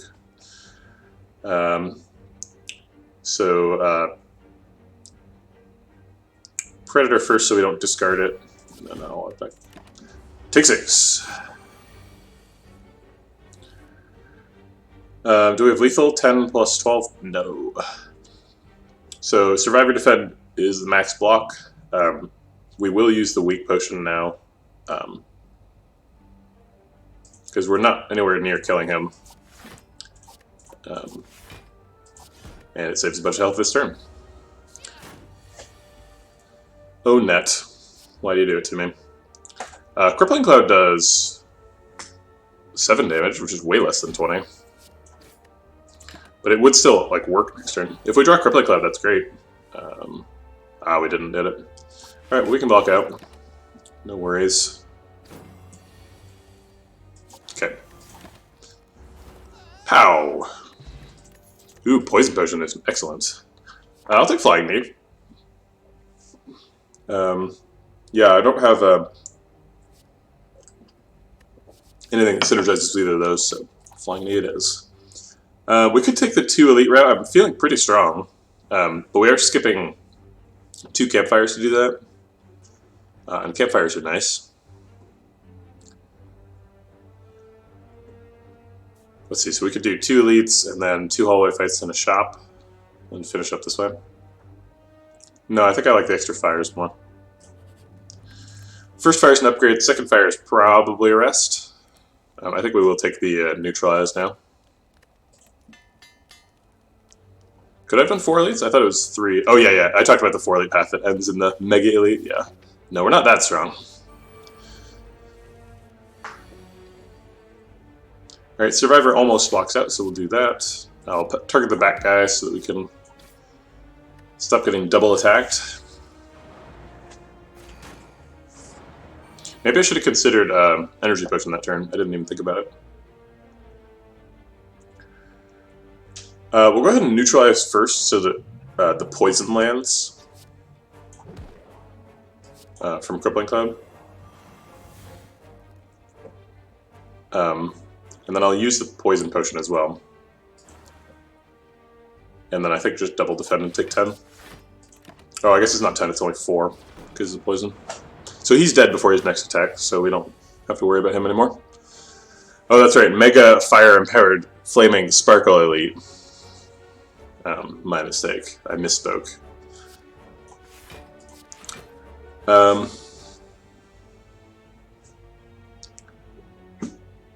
Could have killed the one in the back. Is that true? I don't remember what my hand was. I think we took 4 instead of 7. Which I think is defensible. So we can do 10 to all or 12 to 1. I think oh wait, 10 to all or 6 to 1, so I'll definitely take 10 to all. Anything else would be ridiculous. Okay, see you later, Akira. Good luck with your internet. So we can do 30, which is not enough to kill him. So I guess we block for 5. We'll put you to 9, and with the extra 2 draw, we have a decent chance of killing him.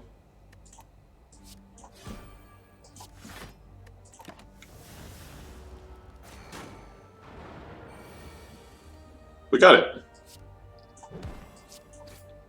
Oh, I guess we could have double defended him. But whatever. Maybe we'll get double defended again next turn. Probably not. Alright, take 5. Probably we can kill him before he attacks again. Maybe not. Yep, didn't get enough. Darn. This turn is really brutal. I guess I could have known this was coming. If I had looked at the deck more carefully. Well, that didn't go very well. Deadly Poison's great. Envenom's okay early. It's much better when upgraded. But I think Deadly Poison's probably the pick here. Deadly Poison does so much damage.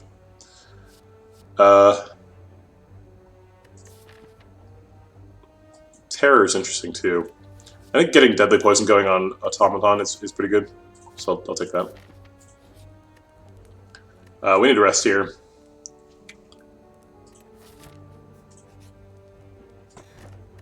Ink Bottle's pretty nice. Way better than Skip.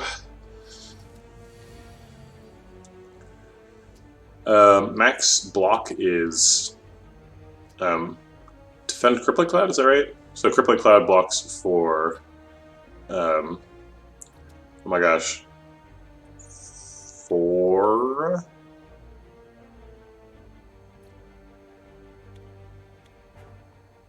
Does it block for 4 or 5? Oh my gosh. We're definitely playing at least 1. And then I think I'll play the Crippling Cloud. Getting 2 weak is better than getting just defending for this turn. It also does more damage. It did block for 5. Okay. I don't... Belt is getting 0 marginal value right now, so if I get a White Beast statue or something, it's really nice, but right now it's kind of like a, whatever.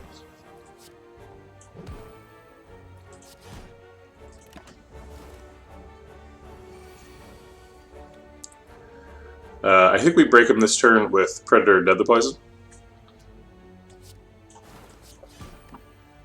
Oh, we get Strike too. Why do we... Huh? Why do we have 4 energy? Oh, we Flying Knee last turn. That was the first time I played Flying Knee. Yeah, Ink Bottle is super good. I really like relics that force you to like pay attention to them, and Ink Bottle does that. Probably Predator all out attack. I guess Deadly Poison does quite a bit of damage. Maybe we just Predator one and Deadly Poison the other, and then we can kill whichever one we need to next turn. I think I like that.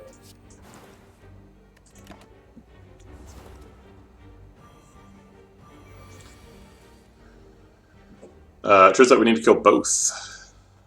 He's at 8, so yeah, we can kill both. That's fine.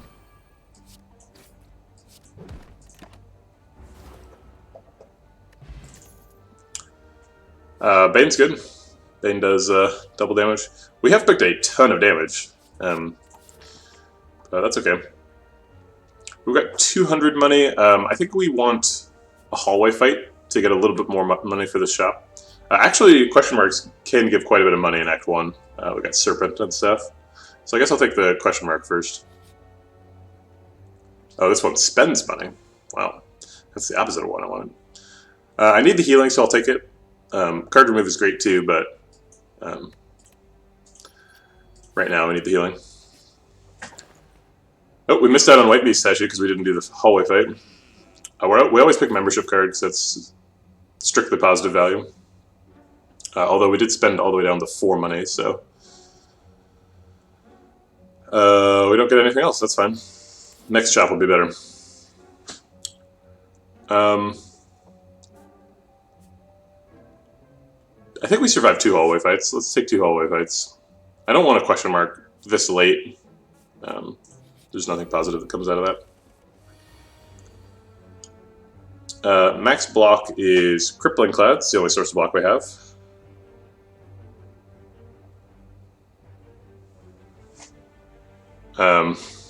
I don't. Both Ectoplasm and Sozu are terrible. I don't know what you're talking about. Off. We've got the counter picks for both.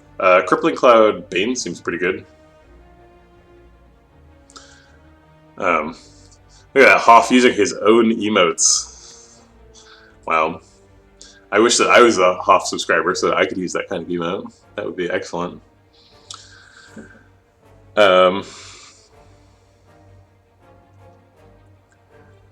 274. People are saying numbers. Yeah, we probably wouldn't have had enough either way, even if we would have taken the fight, because we only had like 204, and fights only give you like 20. Probably Crippling Cloud here to block.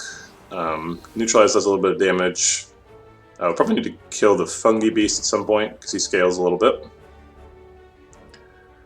So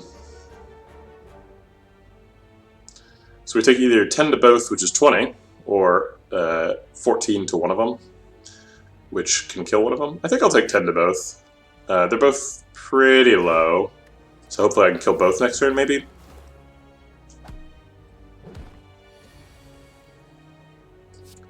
Alright, well, Fungi Beast is the only one attacking, so we'll kill him. Actually, I'll set him up to die to the poison and get more efficient damage on the Spike Slime.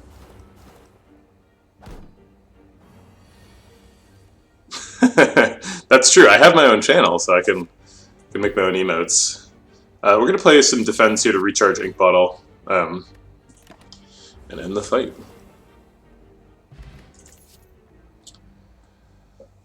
Poison Stab is nice. It would be cool to take a defensive card at some point. Wow, that's you might get banned from Twitch if you do that. You could probably do it, but I don't know if that's a good idea.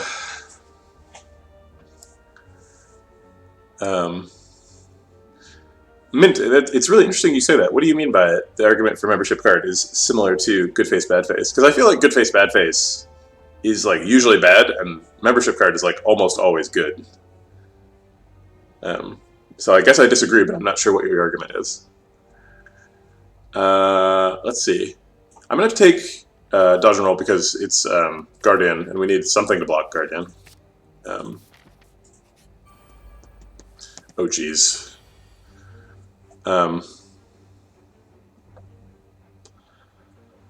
This fight. So we can Predator to kill the probably the Fat Gremlin is what we want to kill, and then like neutralize Survivor to block. Maybe we Energy Pot this turn. Let's start with Predator, and then neutralize on the Sneaky Gremlin. Yeah, I think we... So, if we don't Energy Potion this turn, we only block for 8, and we take 4, which I think is fine. Taking 4 is pretty reasonable.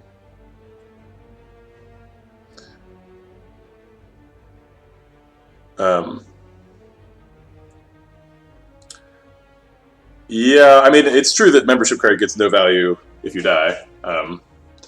but it gets a ton of value if you don't die. So, and I'm planning on not dying. I don't know. It's like we could have gotten something that upgrades us for Act 1, but it's not really necessary. But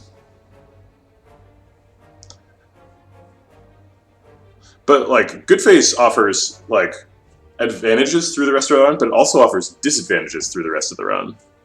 I guess there are two bad faces, and one of them offers disadvantages for the rest of the run, and one of them offers a single negative, a single disadvantage. So they don't both scale. This is still turn 1. We could energy pot just to do some damage to Gremlin Wizard. We do 13 to him. We're drawing 2 extra cards next turn though, so I don't think we necessarily need to do that.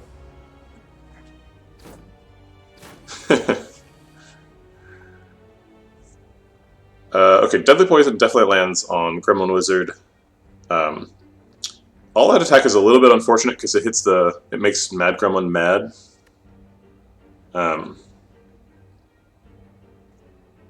But I think Deadly Poison defend all out attack is pretty defensible.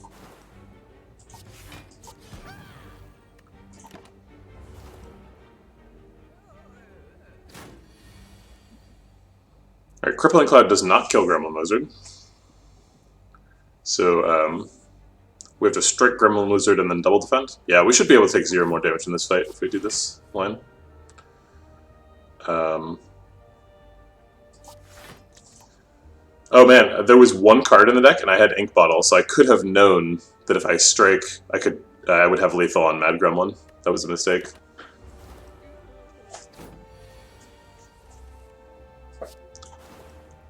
I'm definitely guilty of not paying enough attention to my Ink Bottle. Like just there, I just neglected to charge up the Ink Bottle for literally no reason. Just didn't play the card. Backflip's great. If we pick Backflip and Dodge and Roll, we're kind of like pretending that we have footwork, even though we don't have a footwork. But, you know.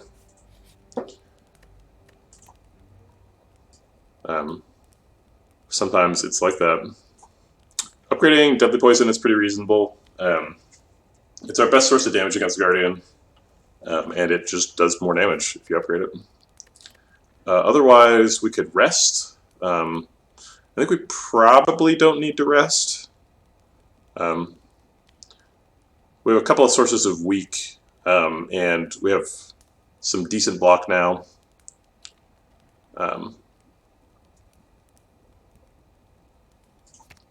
Yeah, but I think I'll take the Deadly Poison. Upgrade. And hope we draw it early. Speaking of drawing it early, do we backflip just to try and draw it? I think we definitely want to dodge and roll this turn. I think probably the play this turn is dodge and roll Crippling Cloud and sort of focus on blocking next turn.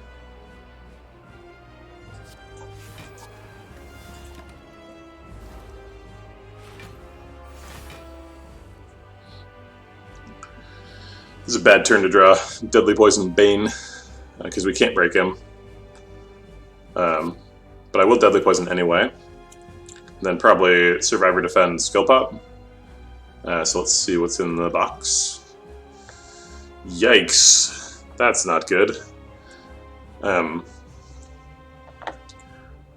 If we'd done this first, we could have Nightmared our Deadly Poison. That would be fun.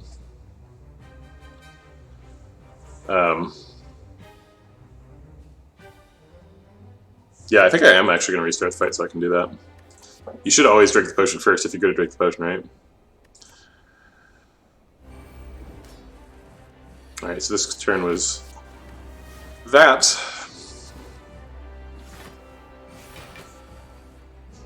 And then we drink the potion. I think the results might not be the same. Yeah, they are. Okay, so we either block for 6 or get a whole bunch of Deadly Poison pluses.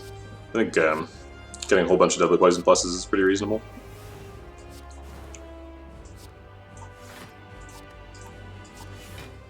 We are also taking a bunch of damage, but there's not really any way to avoid it. Spend our whole turn poisoning the Guardian and basically win the fight. We get 23 blocks. Oh, you mean 23 total. I thought you were saying that Cloak and Dagger blocks for 23 by itself, and I was like, I feel like we're reading different cards. I think we'll block out as much as we can and then develop some more poison.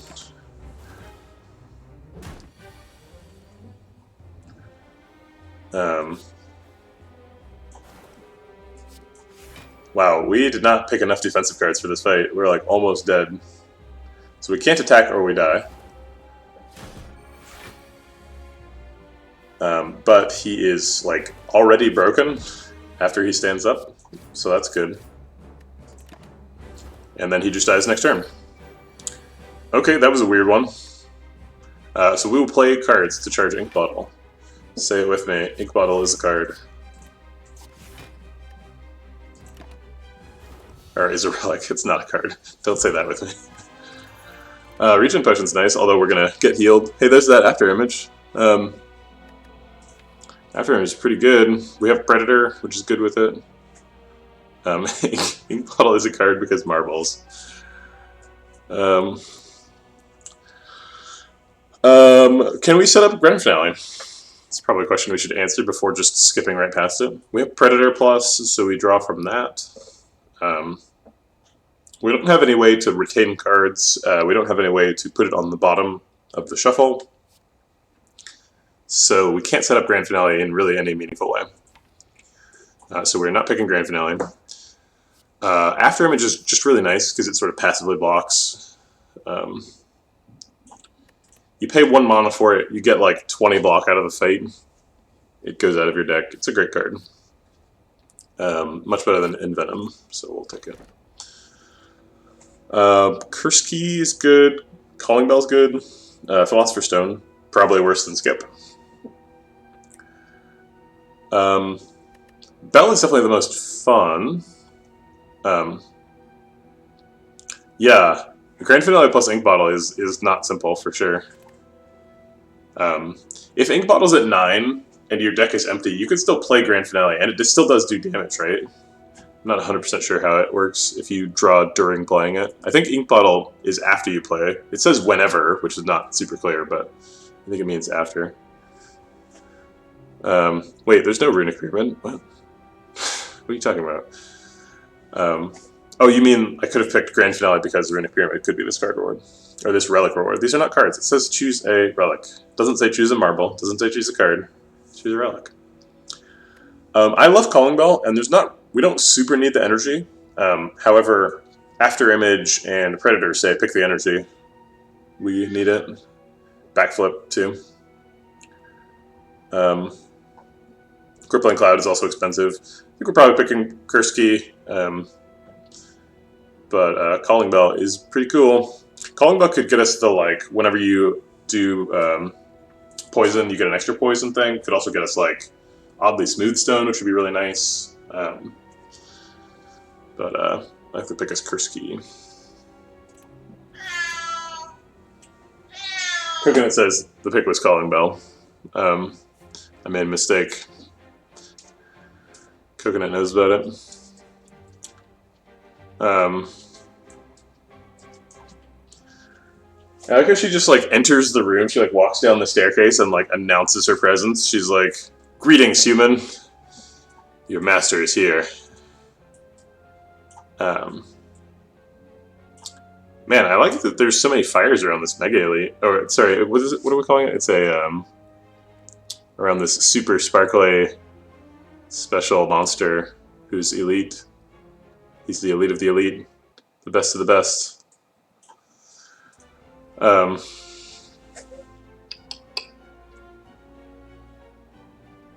There's only 2 fights over here, so we can do 2 fights, fire, shop, elite. Although then we're forced into a second shop. And then if we want to dodge the elite, we're forced to do a 3rd shop, which is super bad, obviously. So maybe we take this 3-fight route, take this fire and elite, get an extra fire over here, and then we can choose to fight the elite, or we can take a late shop. I think I like the idea of getting a late shop. We have like 100 money now, so we'll probably have enough to buy a relic by the time we get here.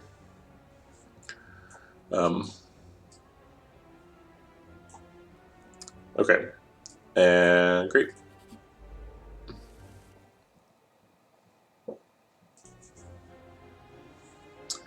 I like the word aggressive in that sentence. It's an aggressive elite. He's here to make some noise. Watch out, world. This elite is empowered. So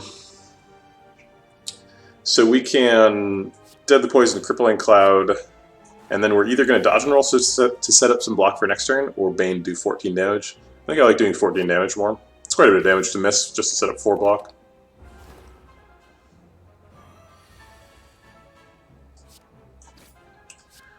We could backflip, but if we backflip, we'd probably just all-out attack anyway, and we don't need any block this turn, so... Ooh, it's kind of unfortunate. We shuffled back in the Ascender's Bane. I'll play After Image for the extra block, even though it shuffles a Daze. We need to block for 18. We're definitely going to play the Strike. I think we're definitely going to play both of these, so we'll just play them. Almost got there, 17.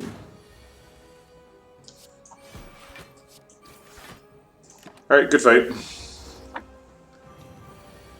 Oh, that's true, yeah. If we take that late shop and we come in with 300 money, we might, yeah, maybe we'll find Courier or something. We can buy multiple relics.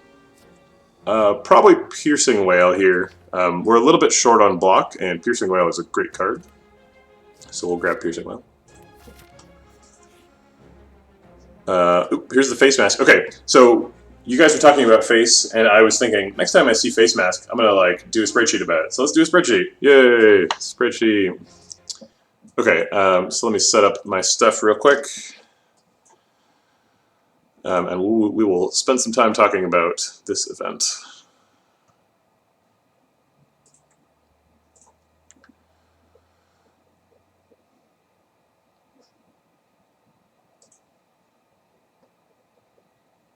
Okay, let me switch the OBS view.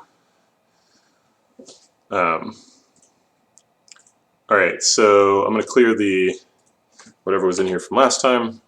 Maybe I should be like saving these because like, I don't know, I feel like I evaluate the Niao benefits often enough that that I might have repeated one of them, which is kind of embarrassing.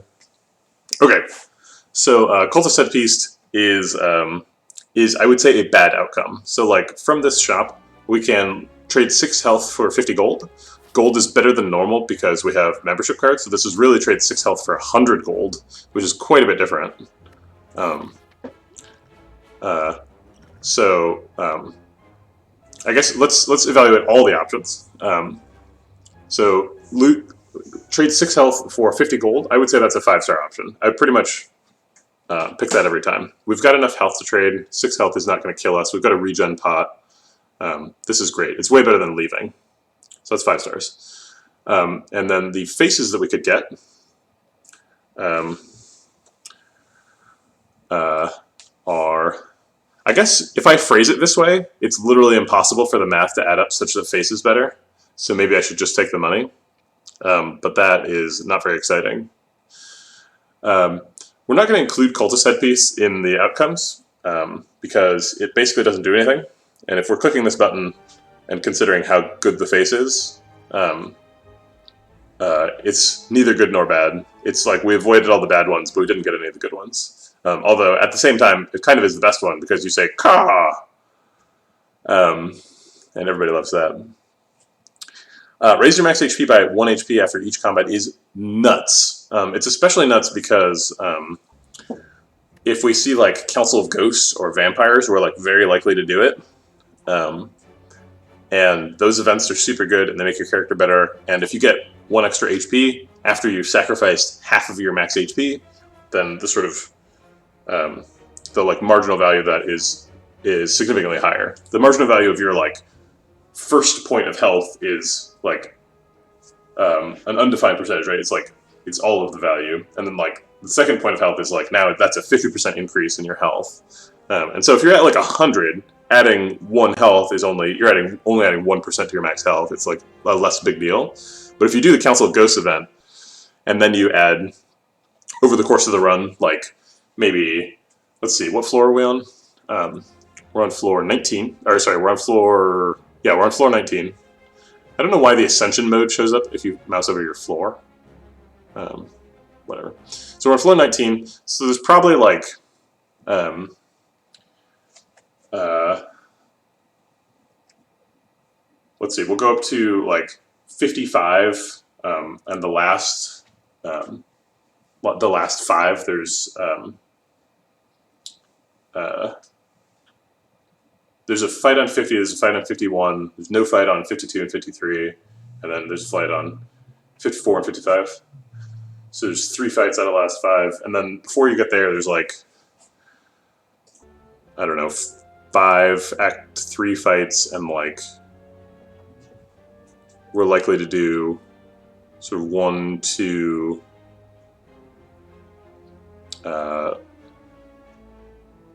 wait, what route was I going to do? No, I was going to go this way.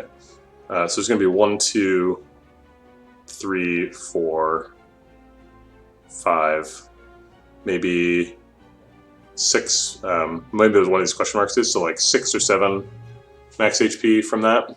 And then, what did I say, like 10 for Act 3? So it's like 17 max HP, which is pretty insane. That's like a 5-star, right? That's pretty nuts to face the cleric. Start each combat with 1 weak. Doesn't really matter. We're doing most of our damage with poison. It's only 1 copy of it. It sucks if we eventually find clockwork, whatever the relic that gives you an artifact charge is, because they would fight each other and we'd get no artifact charge.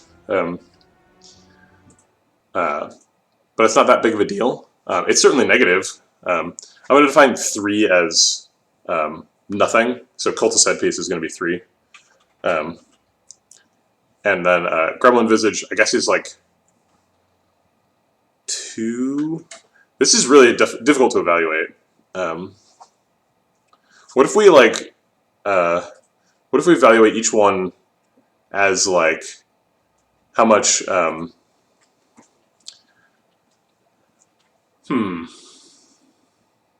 Sorry, I'm just reading chat.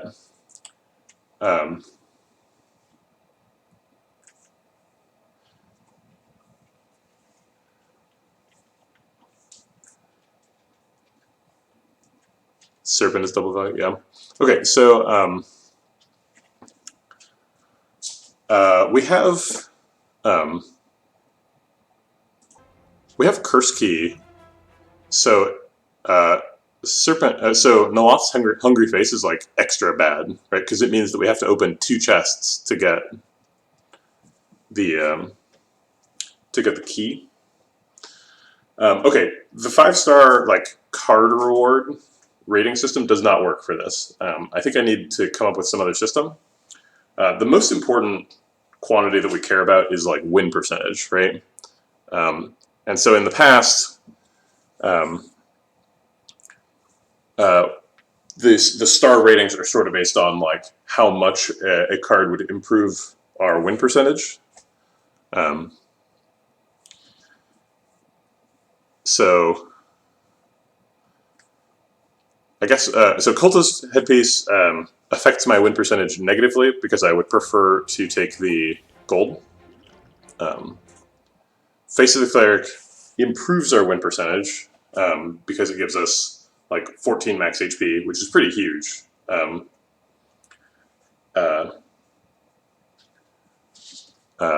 would say if we get Face of the Cleric, our win percentage probably goes up by like up to 10%. It's like a pretty massive benefit. Whereas the gold, I think we only get like maybe 2 or 3 win percentage out of.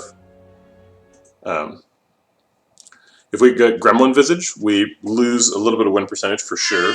I think it's probably like -5%. I think it significantly increases the chance that we lose a hallway fight. So let me record the things I'm saying. So it's +3% for taking the money, +10% for taking the Face of the Cleric, -10% for taking Gremlin Visage, because we're going to lose the hallway fight. I think Naloth's Hungry Face is even worse than Gremlin Visage because we would have to take 2 curses from Curse Key. So I think that's going to be like minus like 13%. And then Serpent Head is amazing because we have membership cards, so we get an extra 100 gold every time we go to a question mark. It changes our routing quite a bit because we want to optimize for question marks suddenly. I don't know if it changes our routing so much that we go on the like wacky ride of this way and then this way and then this way, because we do need to like end up at a shop. But maybe one of those question marks is a shop, right? Like it's pretty likely. But I think if we get Serpent Head, our win percentage probably goes up by maybe less than Face of the Cleric, but maybe more, honestly. Like, I'll give them the same number. I'll say plus 10%. So I get a moderate benefit, or I get sort of a slight negative number.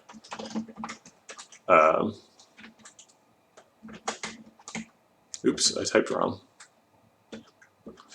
So on average, we lose 0.75 win percentage when we take the good face, bad face. You don't agree with the weak being so low? I think I could see that.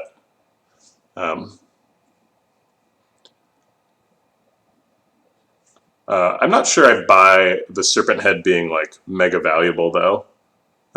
Like it's good for sure, but we like if we're surviving all the way to Act 4 and we get like a huge payoff at the Act 4 shop or something, then like we already survived to Act 4. What did we need this? What do we need to take this big chance for, right? Because Noth's Hungry Face is so bad. Yeah, okay. A lot of talking. I think I'm going to take this one. Okay. Now watch as the max HP kills me. Piercing Whale blocks out this turn. We could also block out with Neutralize Survivor Defend. And we don't have a ton else to do, so I guess we'll save Piercing Whale, because it's really good in the fight.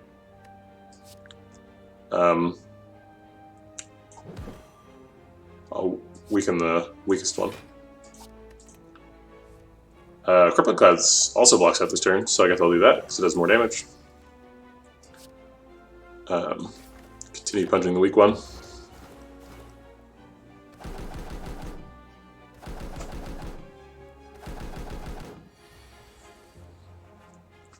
I think I probably didn't do a great job in that evaluation. I think I agree with you, Troll Fun. I'm not used to thinking about rewards in terms of win percentages.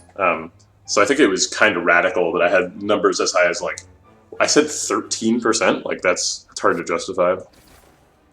We want to kill the one that's buffing. He's the most dangerous.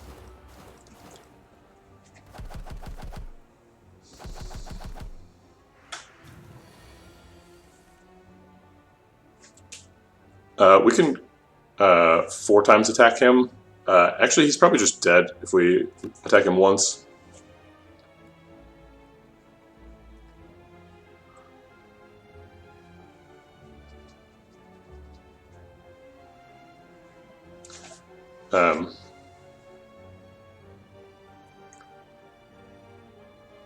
So let's see, we can kill him with Flying Knee Strike. And then Predator somebody else. Yeah, I think I like that. We're skipping all-out attack, which seems a bit silly, but... I guess I should have done all-out attack instead of the strike.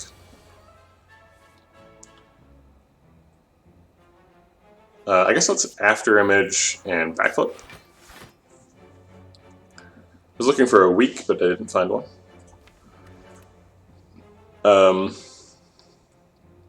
We can probably kill one of them with Deadly Poison and Flying Knee, so let's do that. And then Defend blocks out.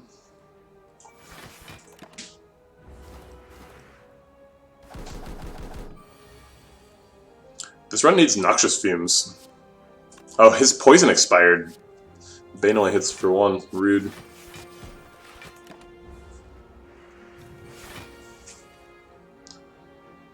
We can block out with Neutralize and Survivor Defend, so we can save Piercing Wail again. Maybe we didn't even need that much. Yeah, I think the Defend was unnecessary.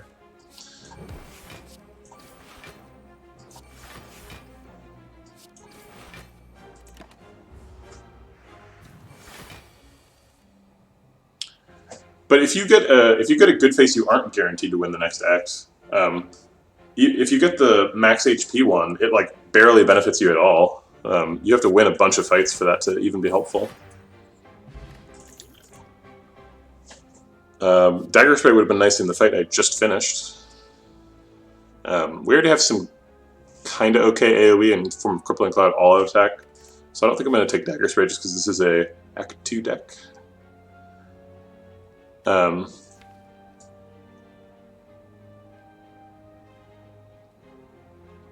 I think we're skipping here. Flechettes, we don't have enough decks.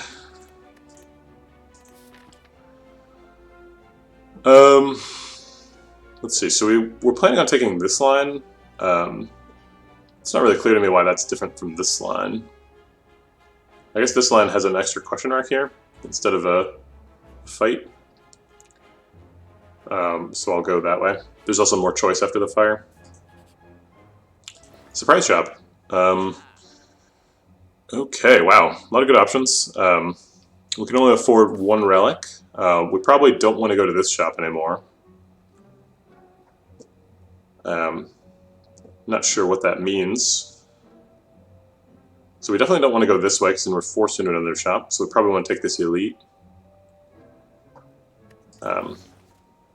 Can we support Shuriken? We have Predator. And Flying Knee and After Image. That's true. Ginger would have eliminated the bad face, but we didn't have Ginger when we made the decision. So,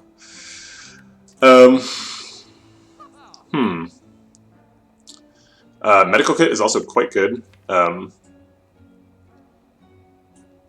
Act 2 elites almost all put wounds into your deck. The only exception is Gremlin Leader. Ginger is just regular good if we're getting weakened a lot. I really want to pick Shuriken, though. We don't have any sorts of scaling damage currently, and we have After Image. So it would be really nice if we could become a Shuriken deck.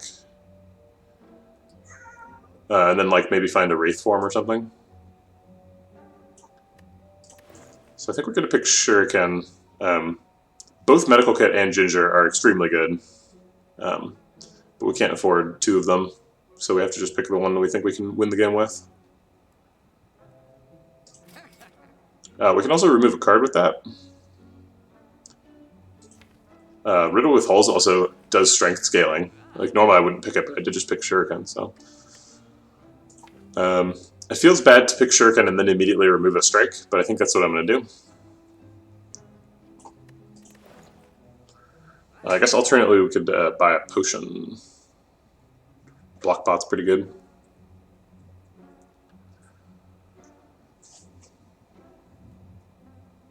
Yeah, let's just remove strike.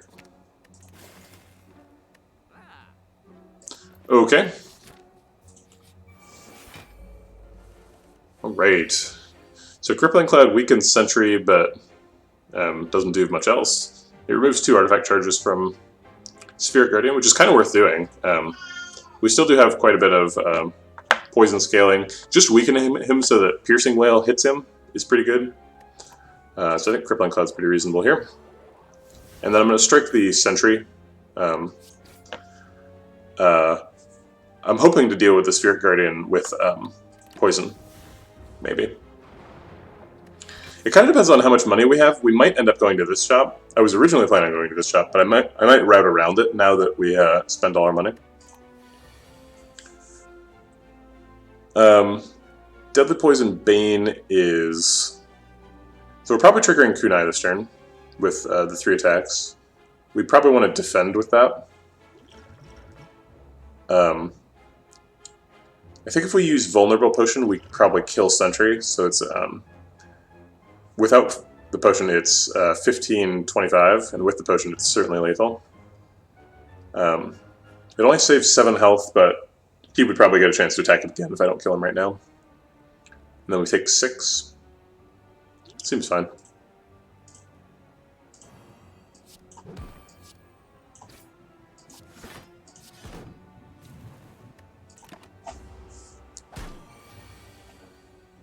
Alright.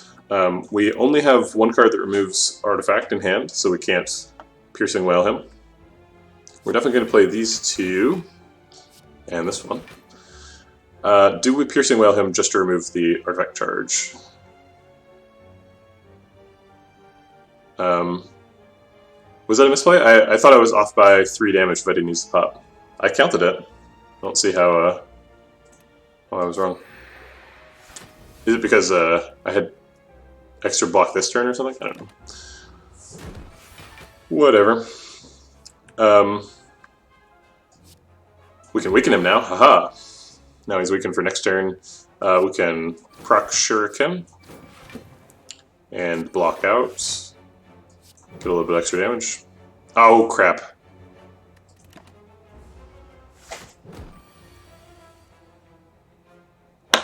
I didn't have poison on him though.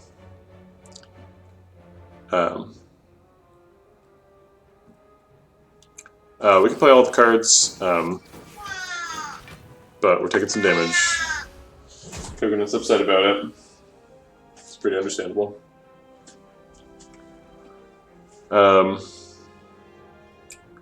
We don't have lethal, so we'll just block for as much as we can.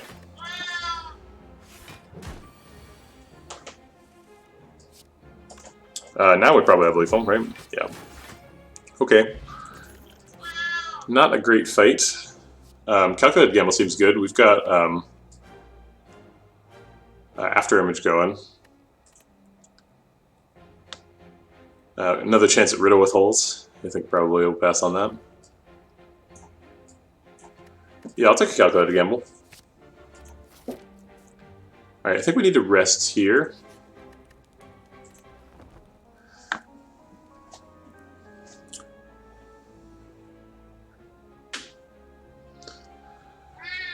Realm. We want to tick the elite so that we dodge the shop. So let's do it. We got a bunch of potions, so we have a decent chance of surviving here. Probably drinking pretty much all the potions. If we drink Strength Pot, we have all attack plus strike plus a neutralize on the back guy. And then Deadly Poison for max damage. I guess Deadly Poison and Strike do the same amount of damage this turn. Oh wait, Strike does more because of the Strength Pot.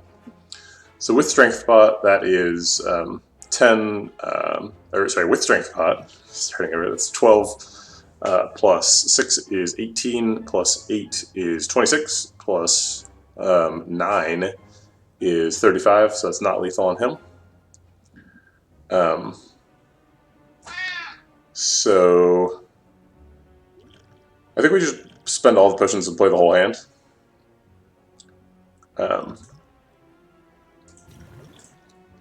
The fight is long enough that Regen Potion generally hits, and Energy Pot defends and applies Deadly Poison this turn, which are both pretty good. We are going to draw a card with Ink Bottle, so I guess let's see what it is. Okay, so maybe that Energy Potion blocks twice instead of applying Deadly Poison. I think that's probably fine. Or maybe we Deadly Poison instead of Strike. It does more damage over 2 turns, and we're still going to proc Shuriken with all-out attack at the end of the turn. Yeah, okay, I think I like that better. Oh. Well, now I guess I have to Energy Pot.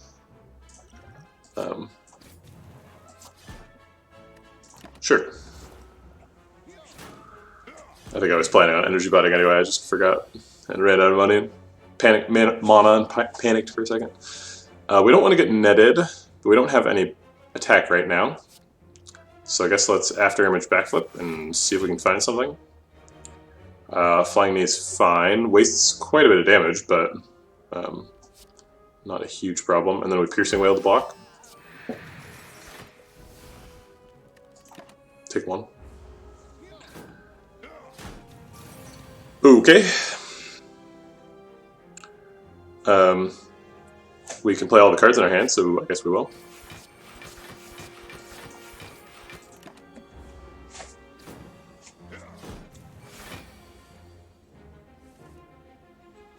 All right, let's backflip first. We're probably going to end up calculating gambling this turn. Yuck, wounds. We'll reduce the damage on the guy who's attacking for more. We might end up killing him too, but we'll have to see what we draw. We're not killing him. We're playing all these cards.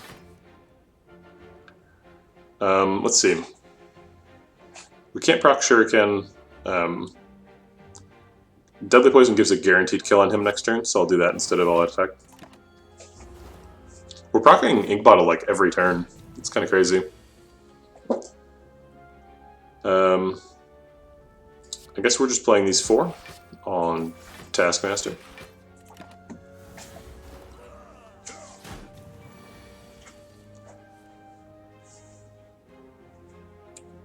Crippling Cloud Defend Strike blocks for the most, so let's do that.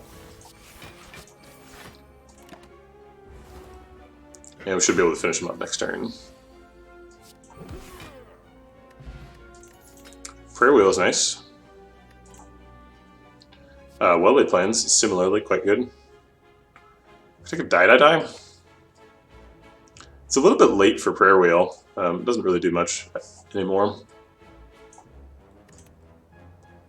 But also, I think Well-laid Plans is still good. Did we pick up... There was some like question mark synergy stuff. Oh, we were talking about Serpent Head. I think I'm still going to do this question mark. Oh, there's Vampires. I thought about this when I was removing a strike. I was like, I bet I'm going to remove all the strikes to Vampires or something anyway. But, oh well. Pretty sure we want this, right? Yeah, we're doing Shuriken stuff, so having an extra strike and a huge upgrade on all of our attacks seems good. Alright, so we have to pick at least one chest. This one's medium size. It would be nice if it was huge, because then we would get extra gold and we could go to the shop, but we'll see what's in it. Unceasing Top. Unceasing Top is pretty reasonable. We could definitely play it. See you later, Troll Fun. We just got an injury. Yeah, I don't know.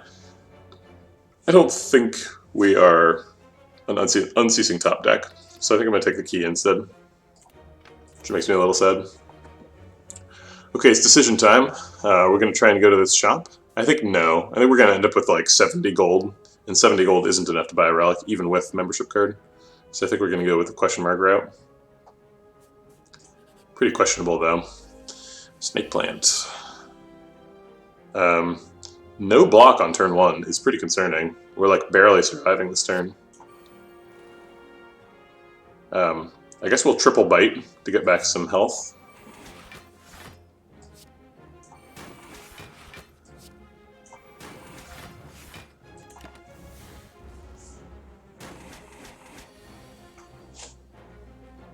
Alright, Survivor double defend blocks pretty well.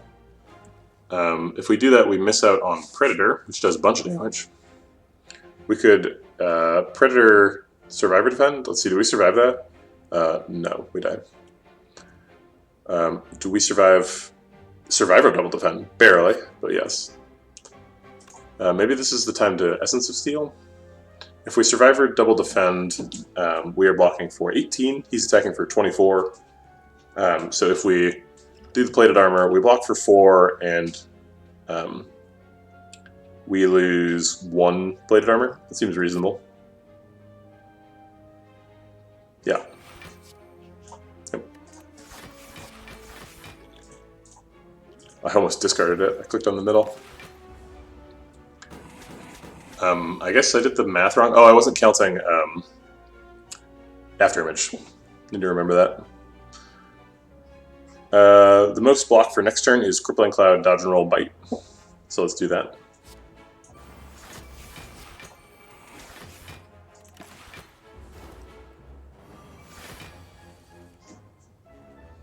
Alright, let's backflip and try and draw some more cards. We could either neutralize now, or we could get an extra card with calculate when we calculate gamble. I think I like neutralize now. We have oh, plus we get a card from Ink Bottle. We have After Image, so blocks a little bit. He's hitting for 18. We have 9 currently. Every card we play is blocking for 1, and we're probably playing 4 more cards, because we have 3 energy and a calculated gamble. So we're basically blocking for 13 already. So we need to block for 5, which is 2 defense. So we can like Deadly Poison, defend, calculated gamble, and then hopefully defend again.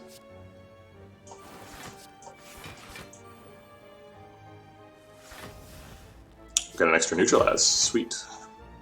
So now we could Flying Knee and... oh, we're actually blocked out, so we might as well Flying Knee. I forgot about the plated armor. Got an extra Shuriken proc.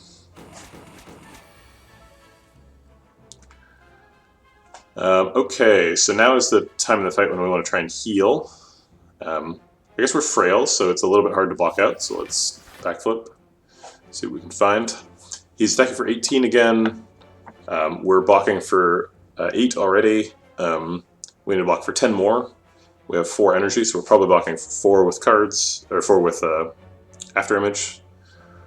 So we need to block for 6 more. It sounds to me like 2 defends, 2 bites, because we want to heal more than we want to poison him.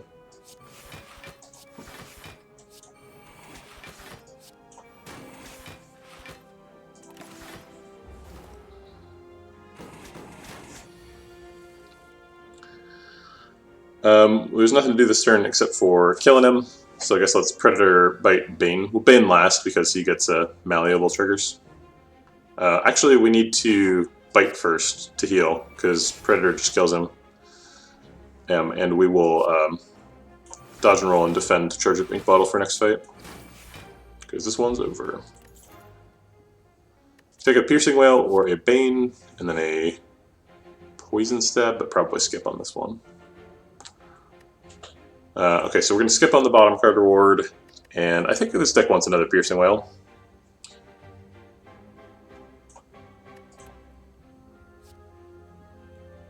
Okay. All of the question marks are fights, so our pathing does not matter.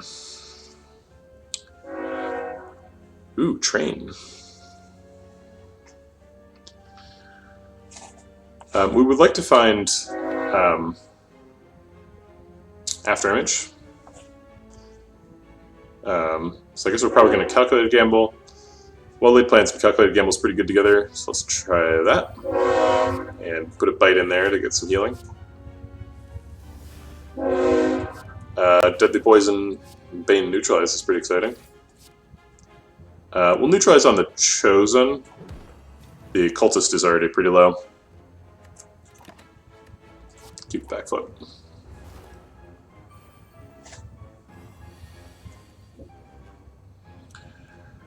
Predator kills the Cultist, so we just Predator double Bite. We'll probably keep the Piercing Wail this turn, because Cultist does have a multi-attack. Or, sorry, Chosen has a multi-attack. There's that After Image, and there's that multi-attack.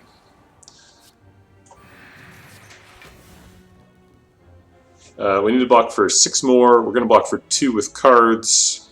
And we're already blocking for 1, so we need to block for 3.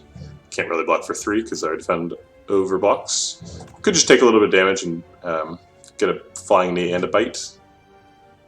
I think I like defend Bite better.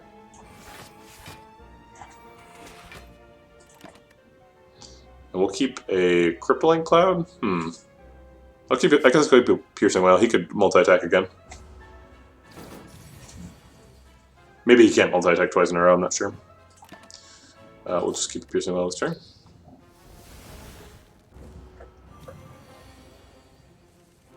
There's the multi-attack again. Let's see, so we are going to block for 3 more with cards. That's 4 total. He's attacking for 12. So we need to block for 8. That sounds like Survivor. We'll go ahead and develop a Deadly Poison, because it does more damage than Bite. and we're having a little bit of trouble getting to him. Got a little bit of bonus damage from the neutralize there. I guess we could have saved the neutralize. Coconut. What is happening? Oh, all the shades are drawn, so Coconut's sunspots are gone. She has a legitimate complaint. Alright, I'm going to open all the window shades.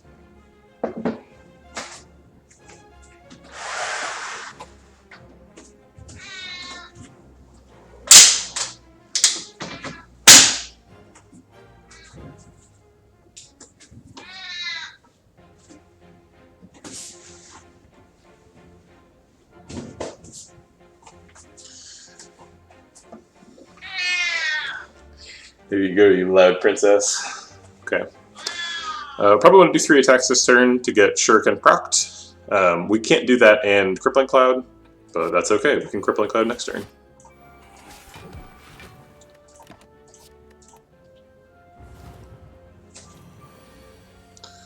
Big attack this turn.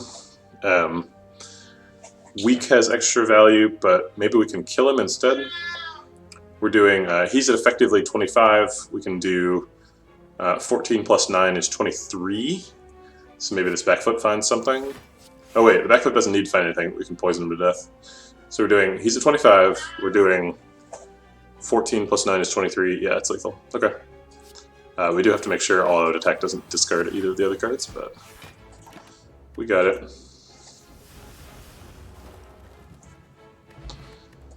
Alright, skill potion. Ooh, bouncing flask plus is excellent. I will definitely take that. Actually, slice is pretty good too. In the shuriken sense. I'll definitely take a backflip plus. What's with all the upgraded skills? I don't have toxic egg. Excuse me.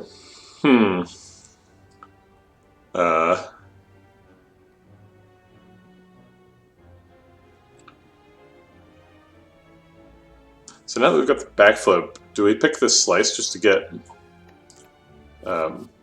Shuriken going? I don't know. I like Bouncing Flask a lot, but it seems like we're trying to bite people to death. Yeah, I think maybe we just skip here. Skipping on Bouncing Flask plus seems a little bit insane.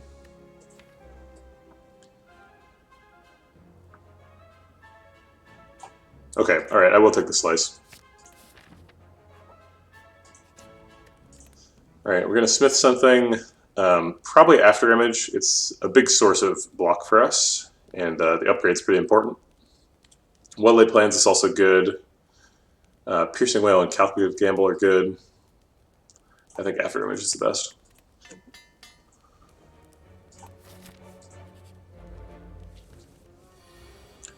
Alright. We're going to start with After Image, see what we get. Alright, neutralize, slice, and either Flying Knee or Bane. Proc Shuriken. We can block out this turn with Flying Knee, Well-Laid Plans, Defend.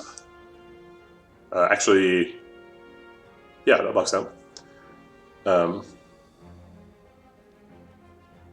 I guess I'll do that. I'll keep the Crippling Cloud around in case I need more weak. Yikes, this turns a lot of damage. I'm kind of loath to Survivor before we Calculated Gamble because it reduces our hand size. But we need the block.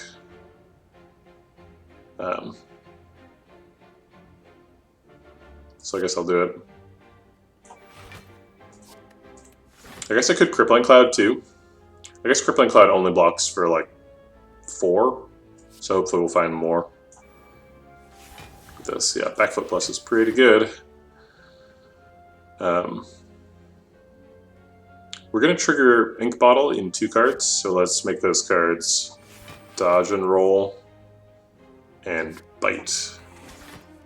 Okay, and then Bite blocks out.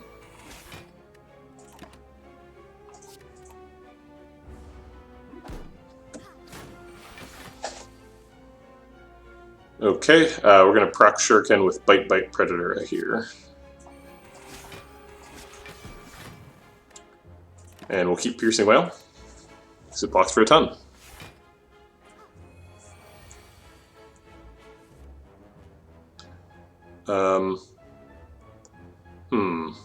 We are frail, so let's backflip and see what we can find. Let's see, we're going to play 3 more cards, so we're kind of blocking for 7, so we need to block for 10 more. I think we can do that with Piercing Wail, Crippling Cloud, and then we're not triggering Shuriken in this room, but that's fine. I guess my math was wrong, because I'm taking 3 damage, but that's okay. I'll keep the bite.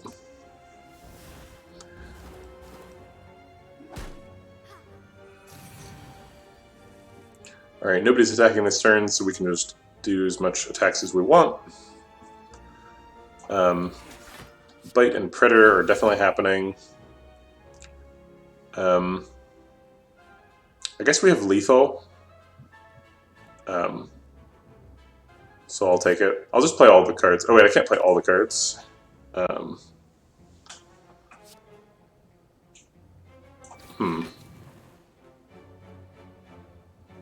I guess I'll bite for Lethal. And then apply some weak to Mystic. She's already weak once, so both have a chance to apply. I'll keep the all-out attack to make sure I can trigger Shuriken next turn.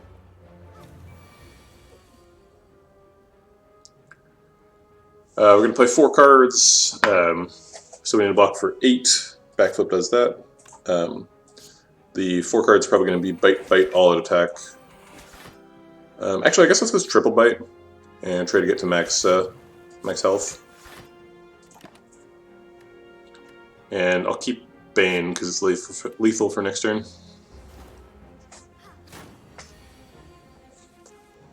And I would rather Bite for lethal because it increases our health. Okay. We take a 3rd Piercing Wail.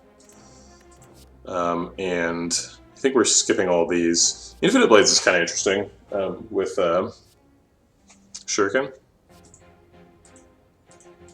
I don't normally take Infinite Blades, but it'd be really nice to get a sort of guaranteed Shuriken proc, which Infinite Blades basically is.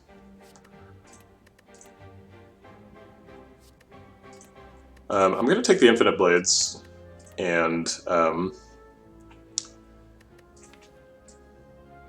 think I'm going to pass on a 3rd Piercing Wail. That's a bit much. No, it's good enough. I think I'll just take it. It's kind of crazy how full the deck is, but it's okay. Surprise Shop. We could start with 4 poison. Ooh, we could buy a Ghost in a Jar. Can't do both. And we can't Ghost in a Jar card remove.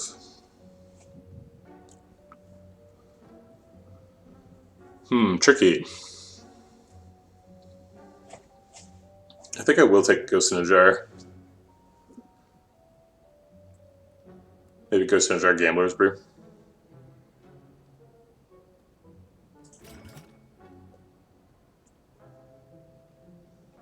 Chat really slowed down. I guess Troll for Fun was the only one keeping it going. Anybody else still here? We could take a 2nd copy of Infinite Blades. It's probably bad. I think I'll take Gambler's Brew. And we're clearly smithing here. I think I will make Infinite Blades innate. No, that's probably wrong. We'll get it at some point. I think I'll upgrade Calculated Gamble so it doesn't exhaust itself.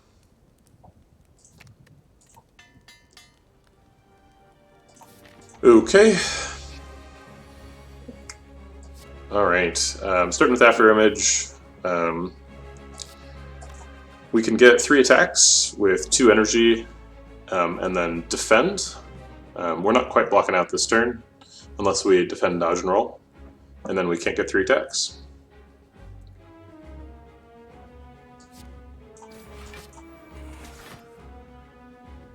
Interesting. We could take a little bit of extra damage to develop well-laid plans. I think it's probably worth it. We've got some bites, so taking a little bit of chip damage at the beginning of a fight is probably okay.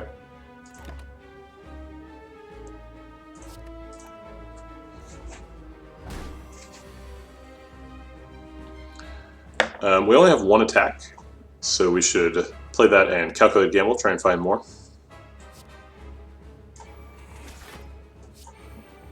Because we need to be triggering that shuriken. I think I will spend the Gambler's Brew to try and trigger shuriken this turn. It's a little bit insane, but I think it's the right kind of insane.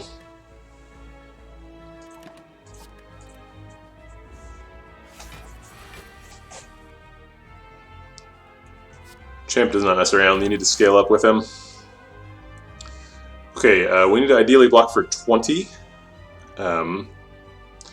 Let's backflip and see what we can find.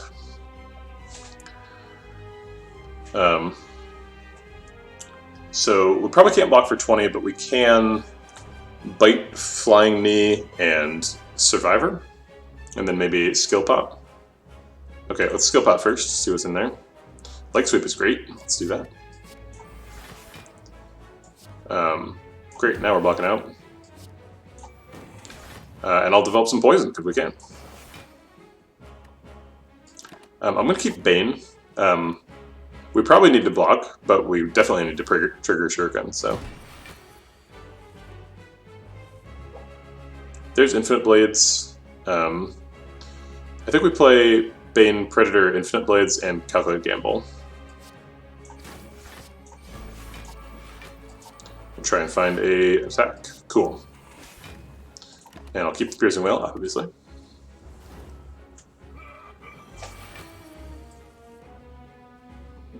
Okay, we're always playing Shiv. I feel pretty good about Slice.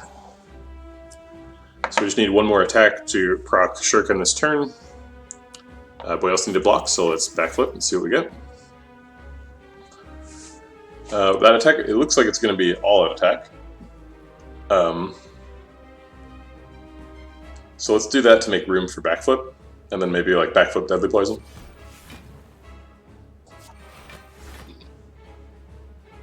Yeah, I'll Deadly Poison and take one. I don't see any reason to avoid taking one. And then keep the bite for next turn.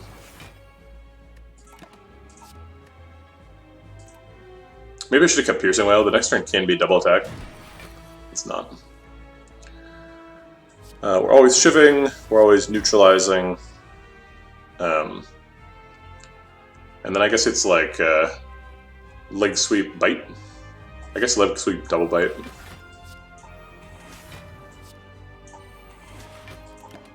Doing a pretty good job of scaling up here. Up to 6 strength.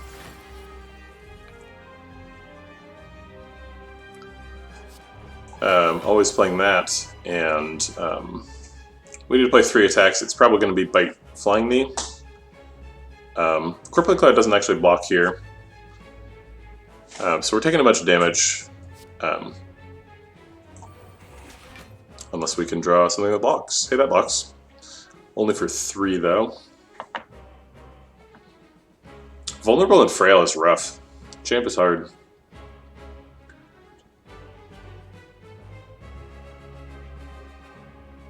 What's Flying Knee to set up for the next turn? Okay, so we can't attack him again, or else he's going to break next turn, or split. And we kind of want to control his split. So I guess I'll defend Piercing Wail.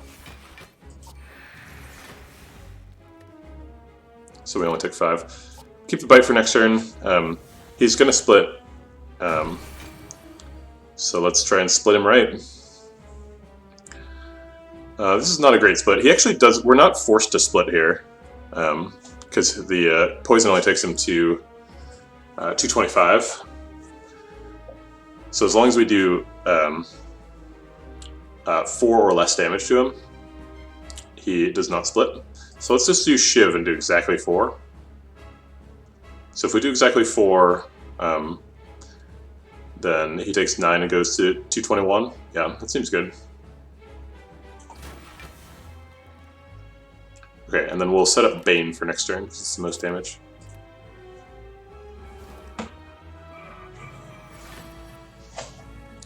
Alright, now we want to hit him as hard as we can, split him. We're always going to shiv. Bane hits hard. And then what are we doing? Like double bite, defend? Just one bite is necessary to trigger Shuriken. So maybe we like double defend bite. I think I prefer bite over all out attack because bite heals for 2. I'm not trading 2 of my health for 2 of his health. He's got 5 times my health. Does he split at 219? That's so weird. Like all the bosses that like all slimes say on them that they split at 50% or lower. I didn't know Champ was different. So I think bite double defend was the play here. Try and minimize the damage we're taking. And I'll keep a bite.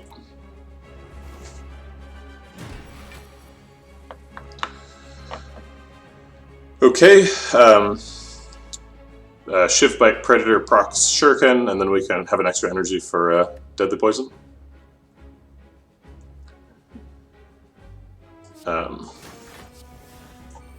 It looks like we have Neutralize too. He's going to purge the Neutralize, I think. It's weird that he doesn't have any strength, so we can't... Piercing Wail doesn't do anything, even though he is splitting.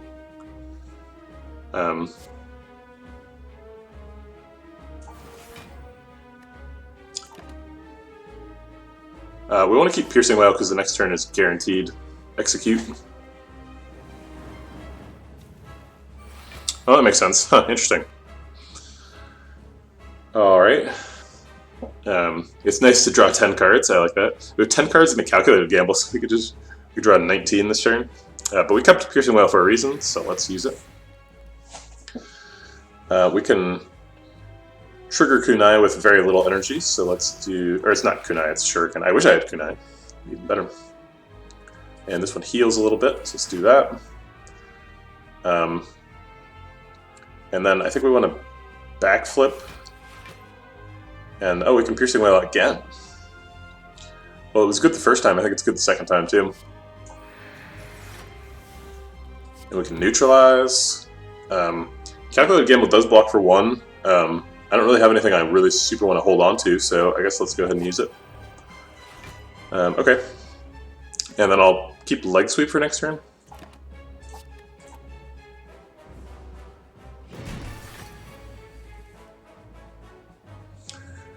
We can proc Shuriken with Shiv, Bane, Bite, and then block with Leg Sweep.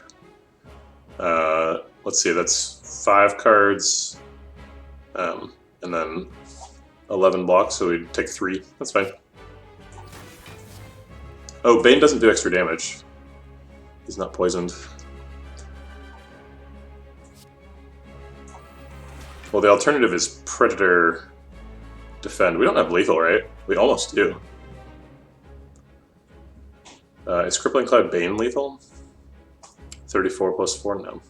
Alright, so we're going to Leg Sweep.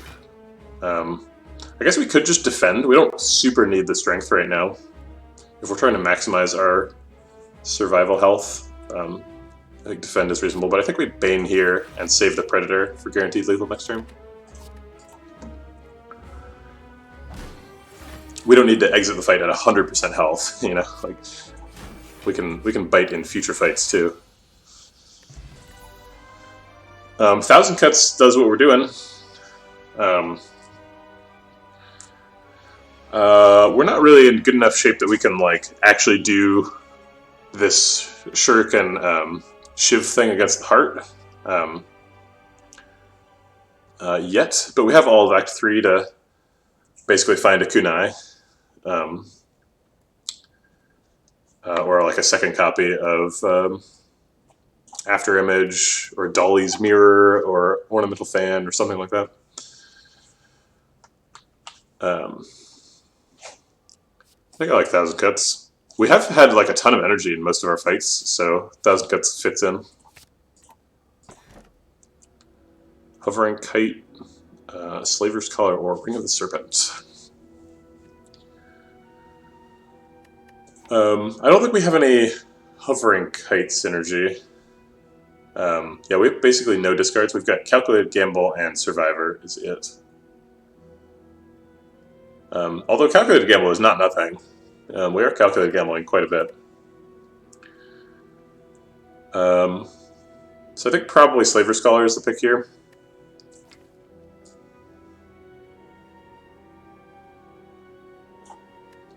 Yeah, I don't see any reason to not pick Slaver Scholar. We need that extra energy for playing lots of cards, triggering Shuriken, playing lots of backflips and stuff. 1,000 cuts. Okay. We are sort of empowered by powers, but we don't like super need them. We only have 79 gold, but I think we want to go to a shop anyway because of membership card. There is a super late shop as well. We also just like really need to find kunai. So maybe we go. We need to fight this Mega Elite too, so we're pretty much forced into a shop. Okay, I'll take the question marks instead of the extra fight.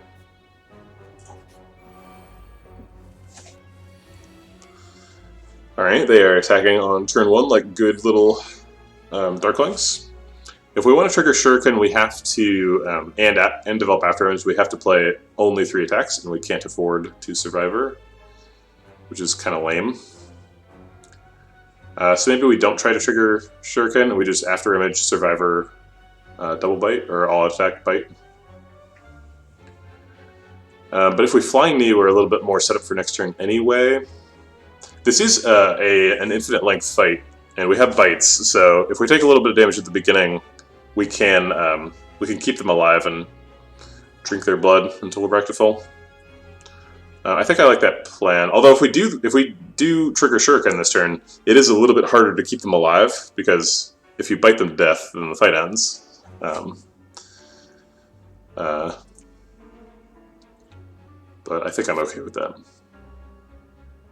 I think I like the next turn energy more than I like the AoE damage.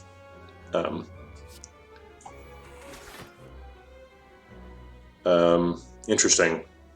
So now we have Backflip Survivor, so we could block for 13 plus 3, 16, and then we take another 13. Yeah, I mean, I guess I like taking 13 better than I like taking all this. We're missing out on 1,000 cuts, but that's okay.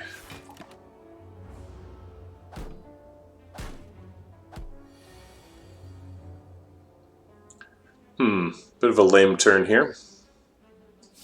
We can block with Piercing Whale and a single defend and develop these things.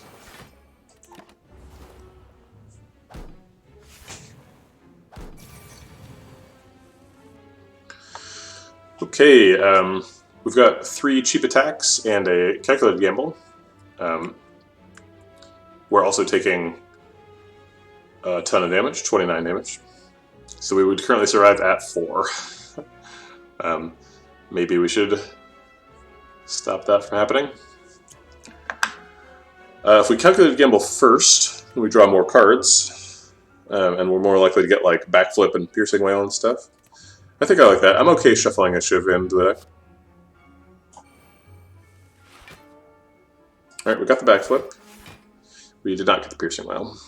That's okay. We could still trigger Shuriken. We would be passing up on 9 block. But we're kind of getting 4 block through this, so we're really passing up on 5 block and 4 next turn block. Are we killing this guy? So we're doing 14 plus 14 is 28, plus he's taking 6, so we're setting him up to die pretty well. I think I like that.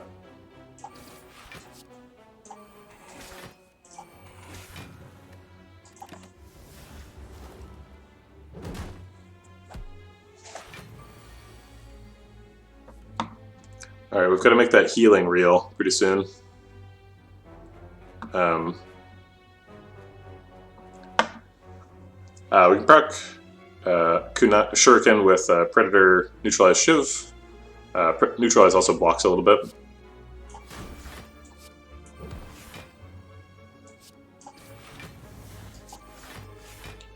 And we can develop wildlife plans. Cool.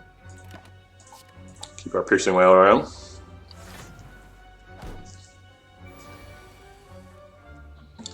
Okay, it's probably a piercing whale turn. And maybe we can knock this guy down.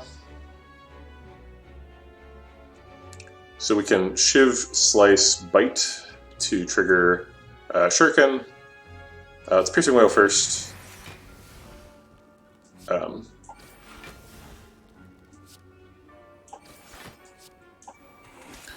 Get our Shiv, Slice, Bite in. Backflip block drop blocks out. So we can just like backflip bite.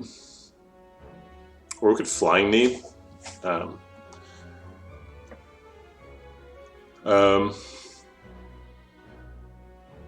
think I like backflip bite.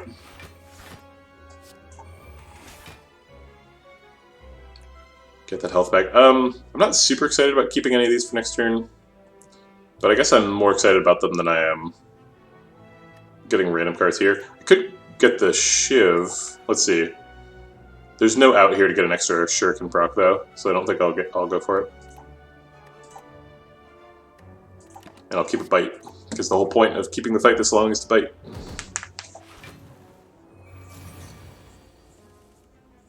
Okay, it would be nice if we knocked these two down. We don't have quite that much strength yet.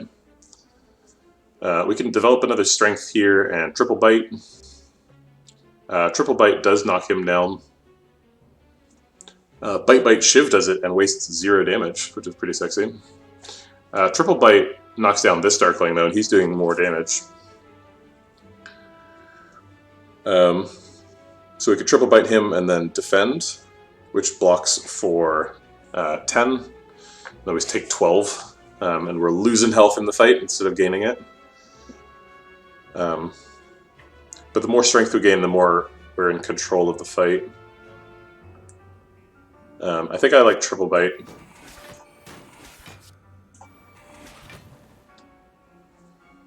And then defend. I guess dodge and roll blocks for more total because they're probably attacking again next turn.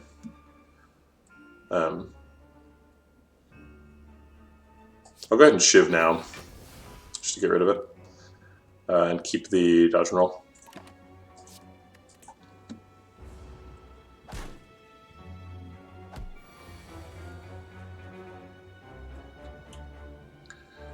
Alright, we should knock him down if we can, but it doesn't look like we can. We don't have very much damage. We only have 22. We can weaken him, and then block for 9. If he's weak, he loses 4 damage, so he hits for 7 times 2. No, he loses 3 damage. No, he loses... Yeah, it's 3, right? Yeah, it's 3 because he's in the 9 to 12 zone.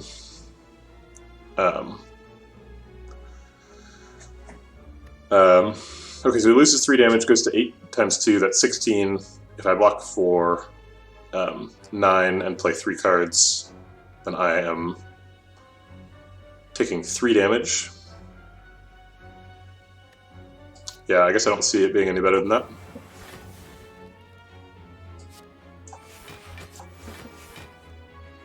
Two Shivs. How did that other Shiv get in the deck? I thought I only shuffled 1 Shiv and already drew it.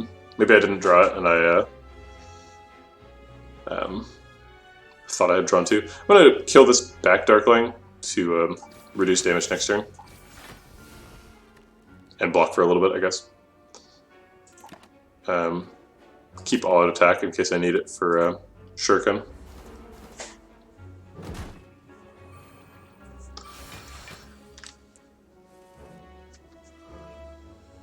Let's start with backflip, see what we get. Okay, there's bite. So we can probably knock him down. Shiv neutralize bite. Does exact lethal, right? So it's 19. No. So it's slightly short. But I guess we could trade out all out attack for one of those. So let's bite first so we don't lose it to all out attack. Then all out attack and see what we're doing. And then either Shiv or Neutralize could finish him.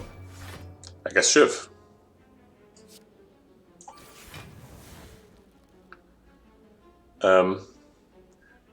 I think I'm going to stand on this hand.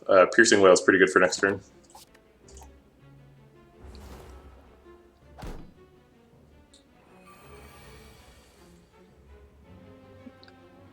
Okay, we should either block for 10 or knock him down. I think we want to knock this guy down because he's got 2 strength. We don't have 3 attacks in hand though, so I guess we can't do any of that. We could 1000 Cuts, bite Shiv, and then defend. That blocks for 9, and we'd still take 1. But it does do 21 plus 3 damage.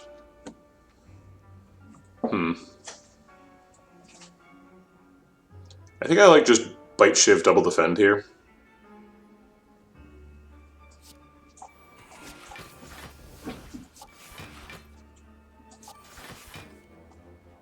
Oh, excellent. We can slice. Gets me that proc.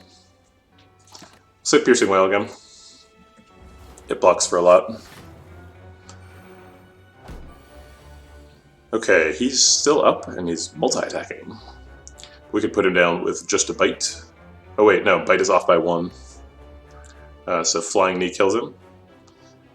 Flying Knee, double bite on him. Backflip blocks out.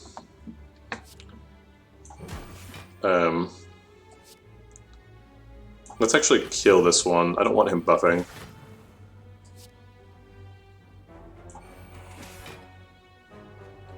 And then I guess I'll just defend and save backflip for next turn. No, I probably want to save Piercing Wail. Let's see what we get. Yeah, okay. Just in case he multi-attacks and I can't block it for some reason. Alright, we've kind of locked the fight down, so now we just need to be careful that we don't kill them and that we're getting bites in whenever we see them.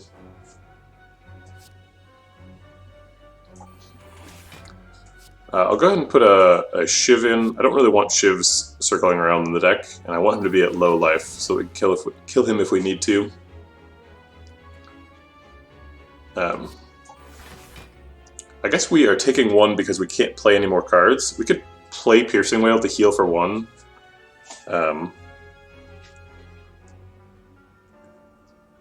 Yeah, we have 7 strength, so I think we can knock somebody down if there's an emergency. Oh great, we found defend. Okay, I'm gonna end turn. I'll keep Predator. It's pretty good for knocking down the slime. Speaking of that, I'll do exactly lethal to the one who's multi-attacking. Seems good. And I'll knock him down before he can buff himself. I guess triggering Shuriken is still good. Deadly Poison's a little bit scary. Let's see, does it kill him before these guys come back? They don't come back next turn, they come back the turn after. So he would take 7, and then 6, and then 5, so he would die, so I can't do that. I'll develop some next turn block and keep a defend around. Come on, bites. Okay, we have to block a bunch. We could get 1000 Cuts out of the deck.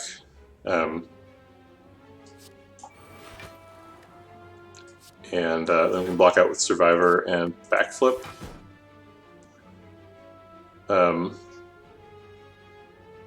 And save a bite for next turn. We missed a bite.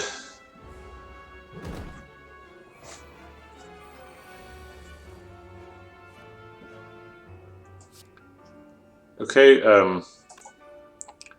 so if we bite, Shiv, double bite, we develop a strength, heal for a bunch, and take no damage. Although this guy does strength up and could become dangerous. Oh, we don't need to shiv him to kill him.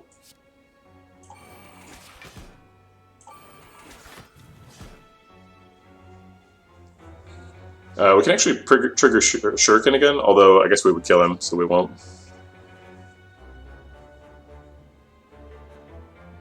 I will... I'll Flying Knee so that I can win the fight if there's an emergency, but I hope not to have to do that. Keep calculating.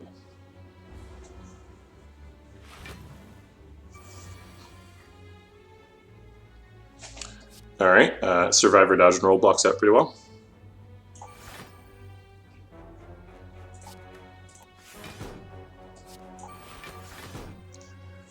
We can also get rid of this Shiv without killing him, so let's do that. Keep it neutralized. There's going to be three Darklings up next turn, so need to be able to deal with it potentially. Okay, so we could kill him with Deadly Poison Bane and kill the back one with... actually, that doesn't quite kill. Alright, let's backflip and see what we got. We have to be careful not to kill them all, because if I play 3 cards, he dies, and if I kill these 2, then fight's over. So let's just kill the front one and block out for 18, and kill the middle one, obviously.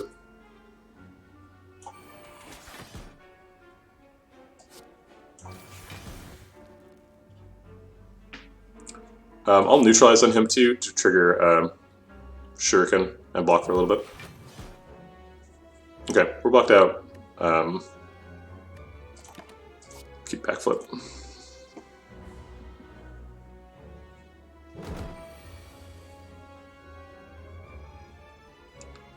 Have to be a little bit careful not to kill him this turn, but I guess we could just pass and he doesn't die. Keep it bite around. My god, this is so tedious. Okay. Bite knocks down the front guy. So let's do that. And then neutralize. Shiv kills the back guy. I guess I'll do Flying Knee instead of Shiv, so I have an extra energy next turn. Okay. And I'll keep backflip around, so that I can draw them bites. Alright, let's backflip, draw the cards. I guess Dodge and Roll blocks out. Keep Predator. Smash Glass in case of emergency.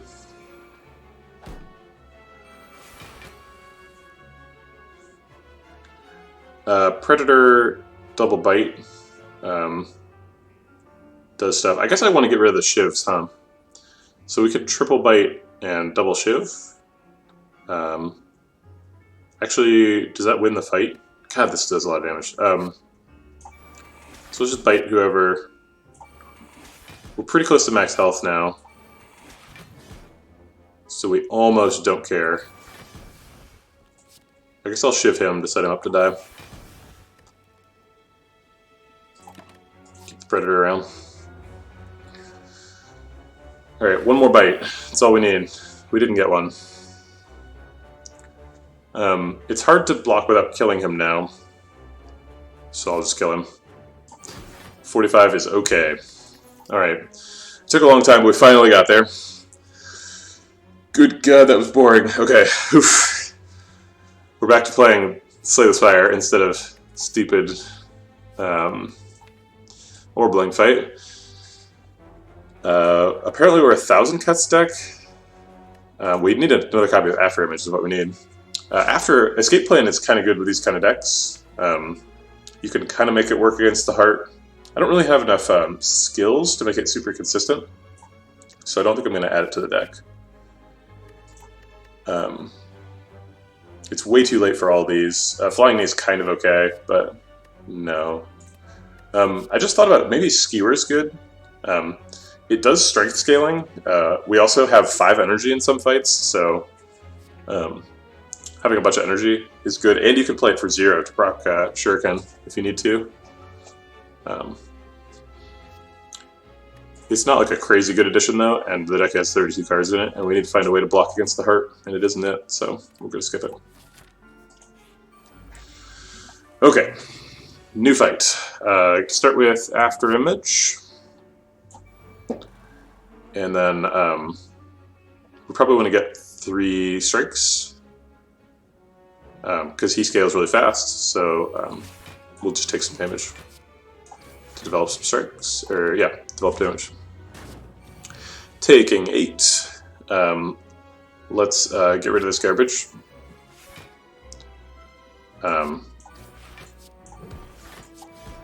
And I guess fail to block for the second turn in a row, losing all the health that I developed during the Orblank fight. Let's backflip, see what we can find. We can't shuriken this turn. We are about to proc Ink Bottle. Let's defend. And then dodge and roll blocks out. Or we can develop Predator and take a little bit of damage. We do have a fire before the Mega Elite, and maybe no fights after that. So I think we'll take the safest route through the fight, which is to end it quickly, which is Predator. And we should be able to finish next turn.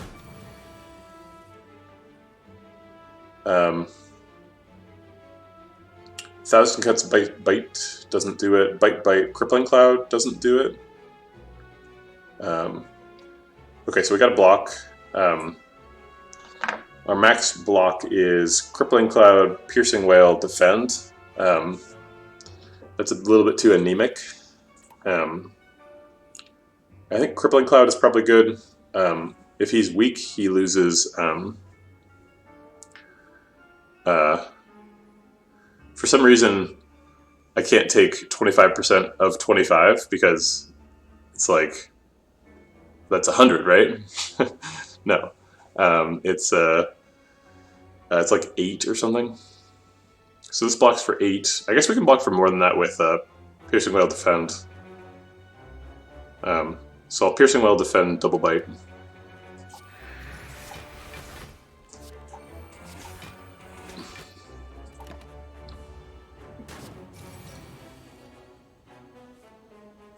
We got enough damage, but barely. That's kind of a dangerous fight. Okay, we're not taking any of these. We don't have any discard synergy stuff. Caltrops is great against the heart.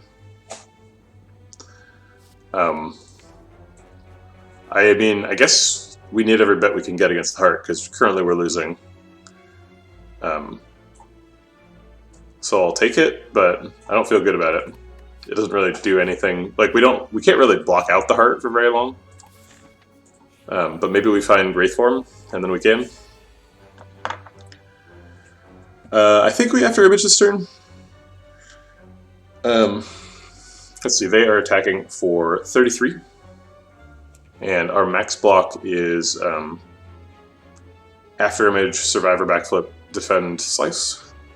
So that's After Image at 4 cards. And then 9, 17, 22.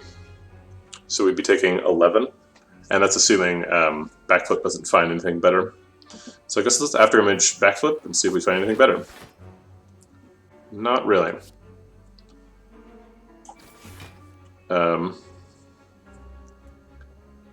Caltrops is interesting.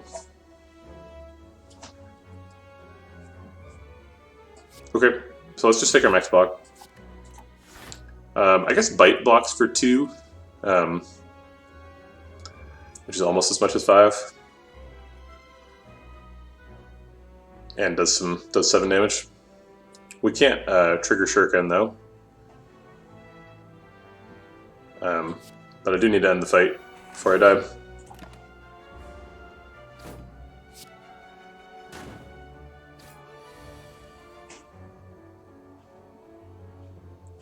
Let's backflip, see what we get. Alright, double bite is great. And then Flying Knee finishes him off and gets me a Shuriken proc, which I think is better than well-laid plans.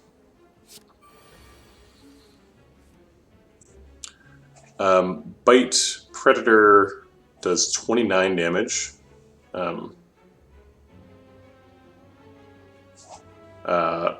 think we...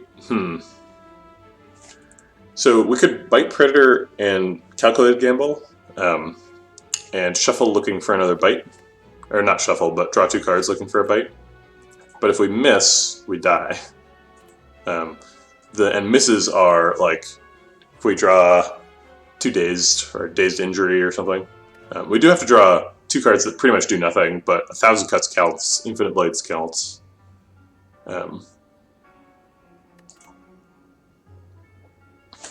We do have a Ghost in a Jar, but this is a pathetic turn to use that on. We could just calculate gamble now. I'm not sure what I'm looking for, though.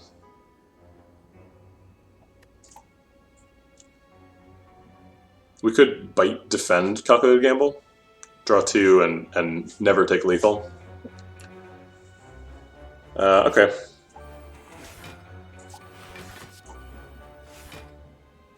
Fine.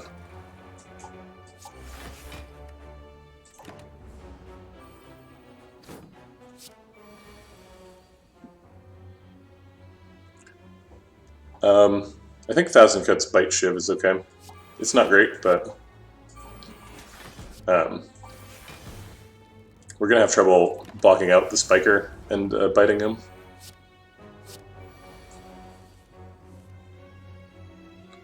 All out attack kills us, and shiv doesn't do enough damage to kill the repulsor. So it looks like this is our Ghost in a Jar. And then I think we play both cards.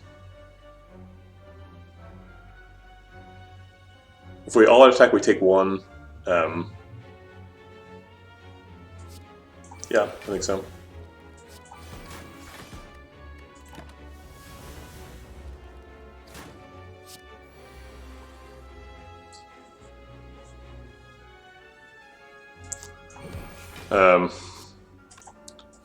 We'll play cards on Repulsor because it does 1 damage to Spiker.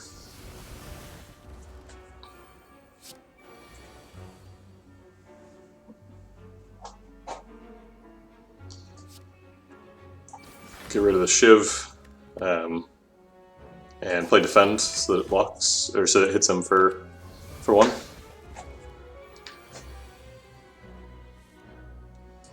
Let's play Backflip.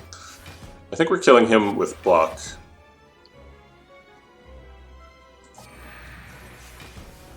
So we'll just throw the Piercing Wails at him too.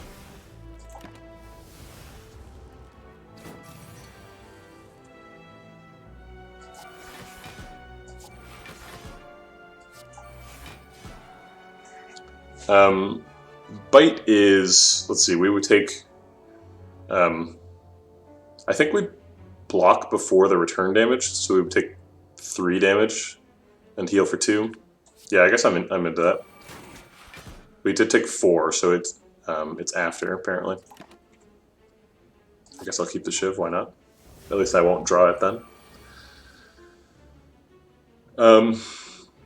We can defend and Caltrops.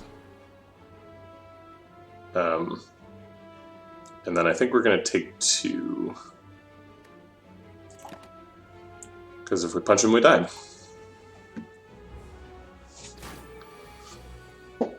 Alright, Deadly Poison finally ends the fight. We'll charge up Ink Bottle a little bit.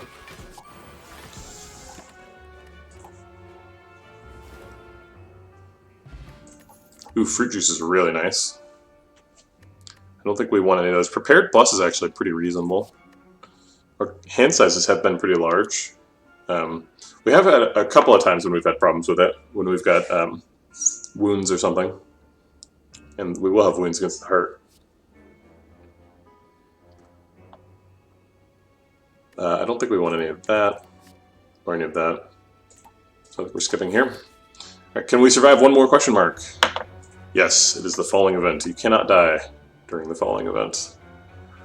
I guess it's a good thing we took 3 Piercing Wails, because we have to lose 1 here. Or we have to give up Well-Laid Plans, but that seems worse. Or Neutralize, which seems worse also. Okay. Dead Branch, which we can't afford. None of these cards block against the heart. We could buy another fruit juice for only 53. We kind of need the healing.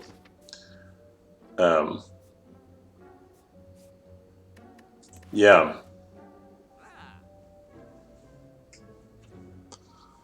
Okay. I mean, another fruit juice is pretty reasonable before a campfire.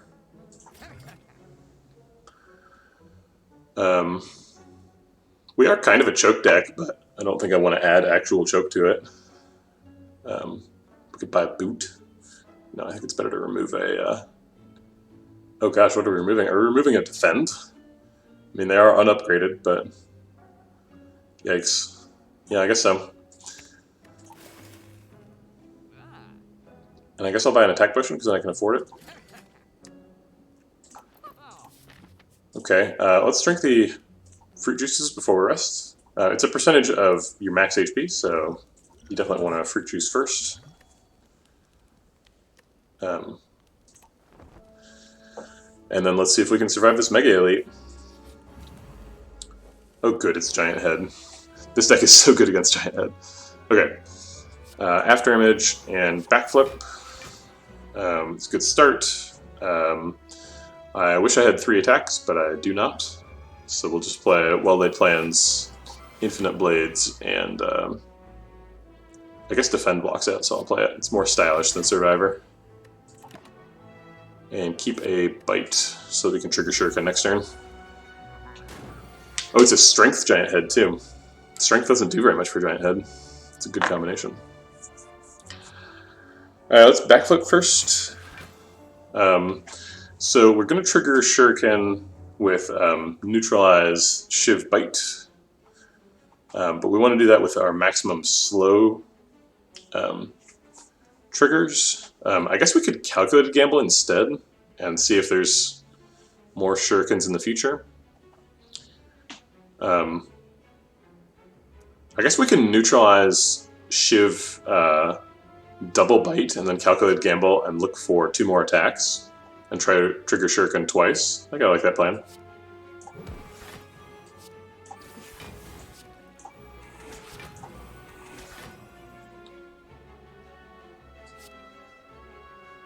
Yeah, I think our chances are better if we don't all-out attack. Well, let's see. So, what's the attack density of the deck look like? Also, 1,000 Cuts would be meaningful to develop and is not an attack. It costs 2. So, same thing with Crippling Cloud. So yeah, I think I'll do it. I think I'll Calculate a Gamble with 2 energy rather than with 1 and 2 less cards. Okay, yeah, I'll do 1,000 Cuts. Seems good. And we'll keep the Deadly Poison. It's good to get that developed early. Alright, we can Shiv Double Bite to proc Shuriken. Oops, we were supposed to do that after other stuff. But there's a pretty limited amount of other stuff in his hand, so... let's see, we've got 4 energy, so we can't proc Shuriken twice for sure. But I guess I will defend... No, I'll just play all the attacks. I need the damage, right? So let's do Bane last, because the slow affects it the most. Flying needs more damage than Bite, so I'll do them after.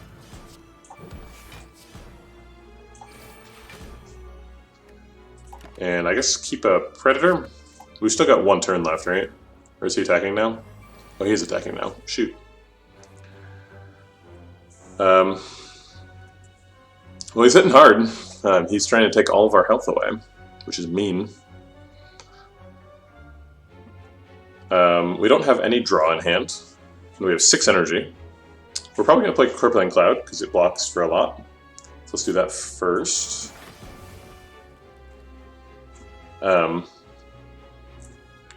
Let's see if we can find a attack potion thing that blocks, because that is possible. Not this time. Riddle with Holes is a big strength payoff card, so I'll try to get some strength and play it.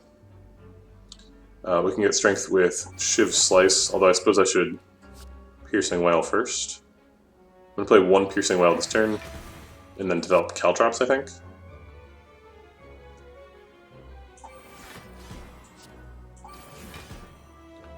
Predator to get a strength, and then Riddle with Holes to pay off the strength.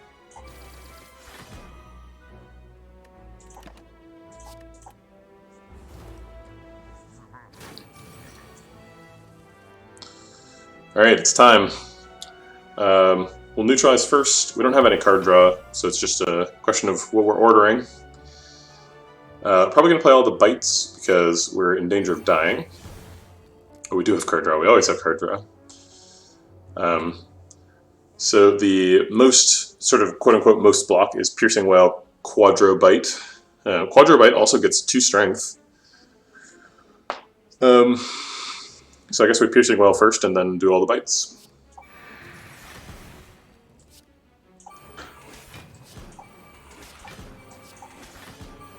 It looks like we live. Yeah, barely. Keep flying knee, I guess.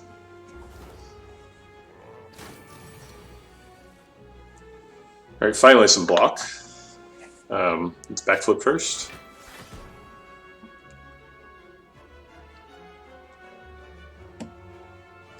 Can we block out and proc Shuriken? I don't know.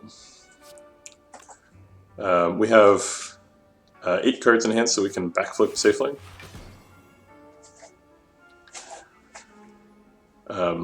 Seems like Survivor's probably getting played. So let's do that. Okay, we're going to play Shiv and 2 more cards. Are those 2 cards Defend, Defend? If they are, we block for 11 more. So we block for 35, and we would die exactly. So that's not great.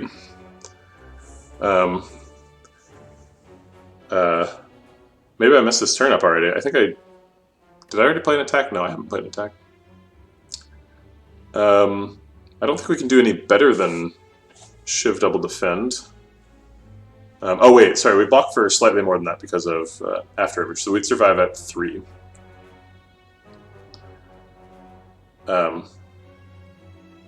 Right, so we do Shiv double defend, which blocks for 13. So we'd go to 37 block and take 3 damage. Go to 2. If we bite instead of defend, we take 3 extra damage and die. So I guess we double defend Shiv.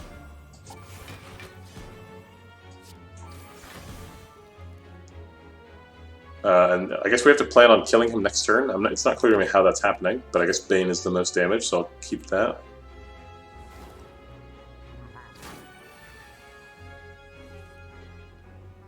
We have Riddle with Holes. Maybe if we order it perfectly. Okay, let's assume Calculated Gamble pays off perfectly. Although that does mean that we're probably not playing an optimal Riddle with Holes. What is the best possible turn? It's like Shiv neutralize, Bane, Riddle with Holes, Calculated Gamble with 2 energy that gets I guess Bite all out attack is the best I can hope for. Which doesn't seem like it's lethal. Is there any out where I block? I have to block for 44. He's already weak, so neutralize doesn't block. If I play Calculate Gamble and 5 cards, I'm blocking for 6. So I have to block for 38 more. We never found like a leg sweep or anything this run. The 5 cards that block for the most is Survivor and 4... oh wait, Survivor Backflip and then 3 Defense, which is 16 plus 15, which is 31, which is too low. Okay, so I guess let's go for the damage lethal, because I haven't calculated it. These both go first, and then Bane, and then Riddle with Holes. And then we draw 2 more attacks. We did draw some pretty good damage, but not good enough. Man, I thought we were good against Giant Head, but not good enough.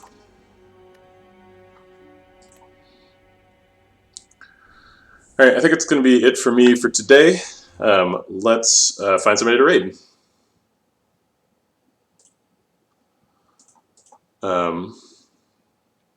Gonna look at the Slay the Spire category, see what's up.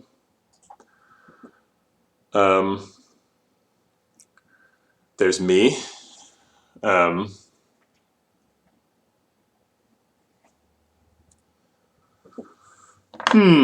What do I think my viewers would enjoy?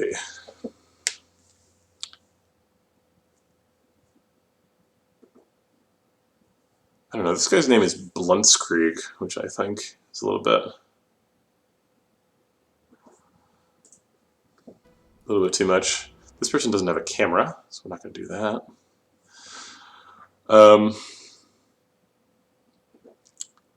Let's do Kino. Next week when he comes back from vacation in our office in downtown Toronto. So I was like internally freaking out, but also hell yeah. So yeah, that's happening this upcoming Thursday, next Thursday. They just emailed me today. All right. Thanks everybody for coming to the. Thanks for coming to the thing. Have a good time on Kino's channel. If you're watching on YouTube, feel free to like and subscribe. Are I think the things that happen on this platform. Yeah.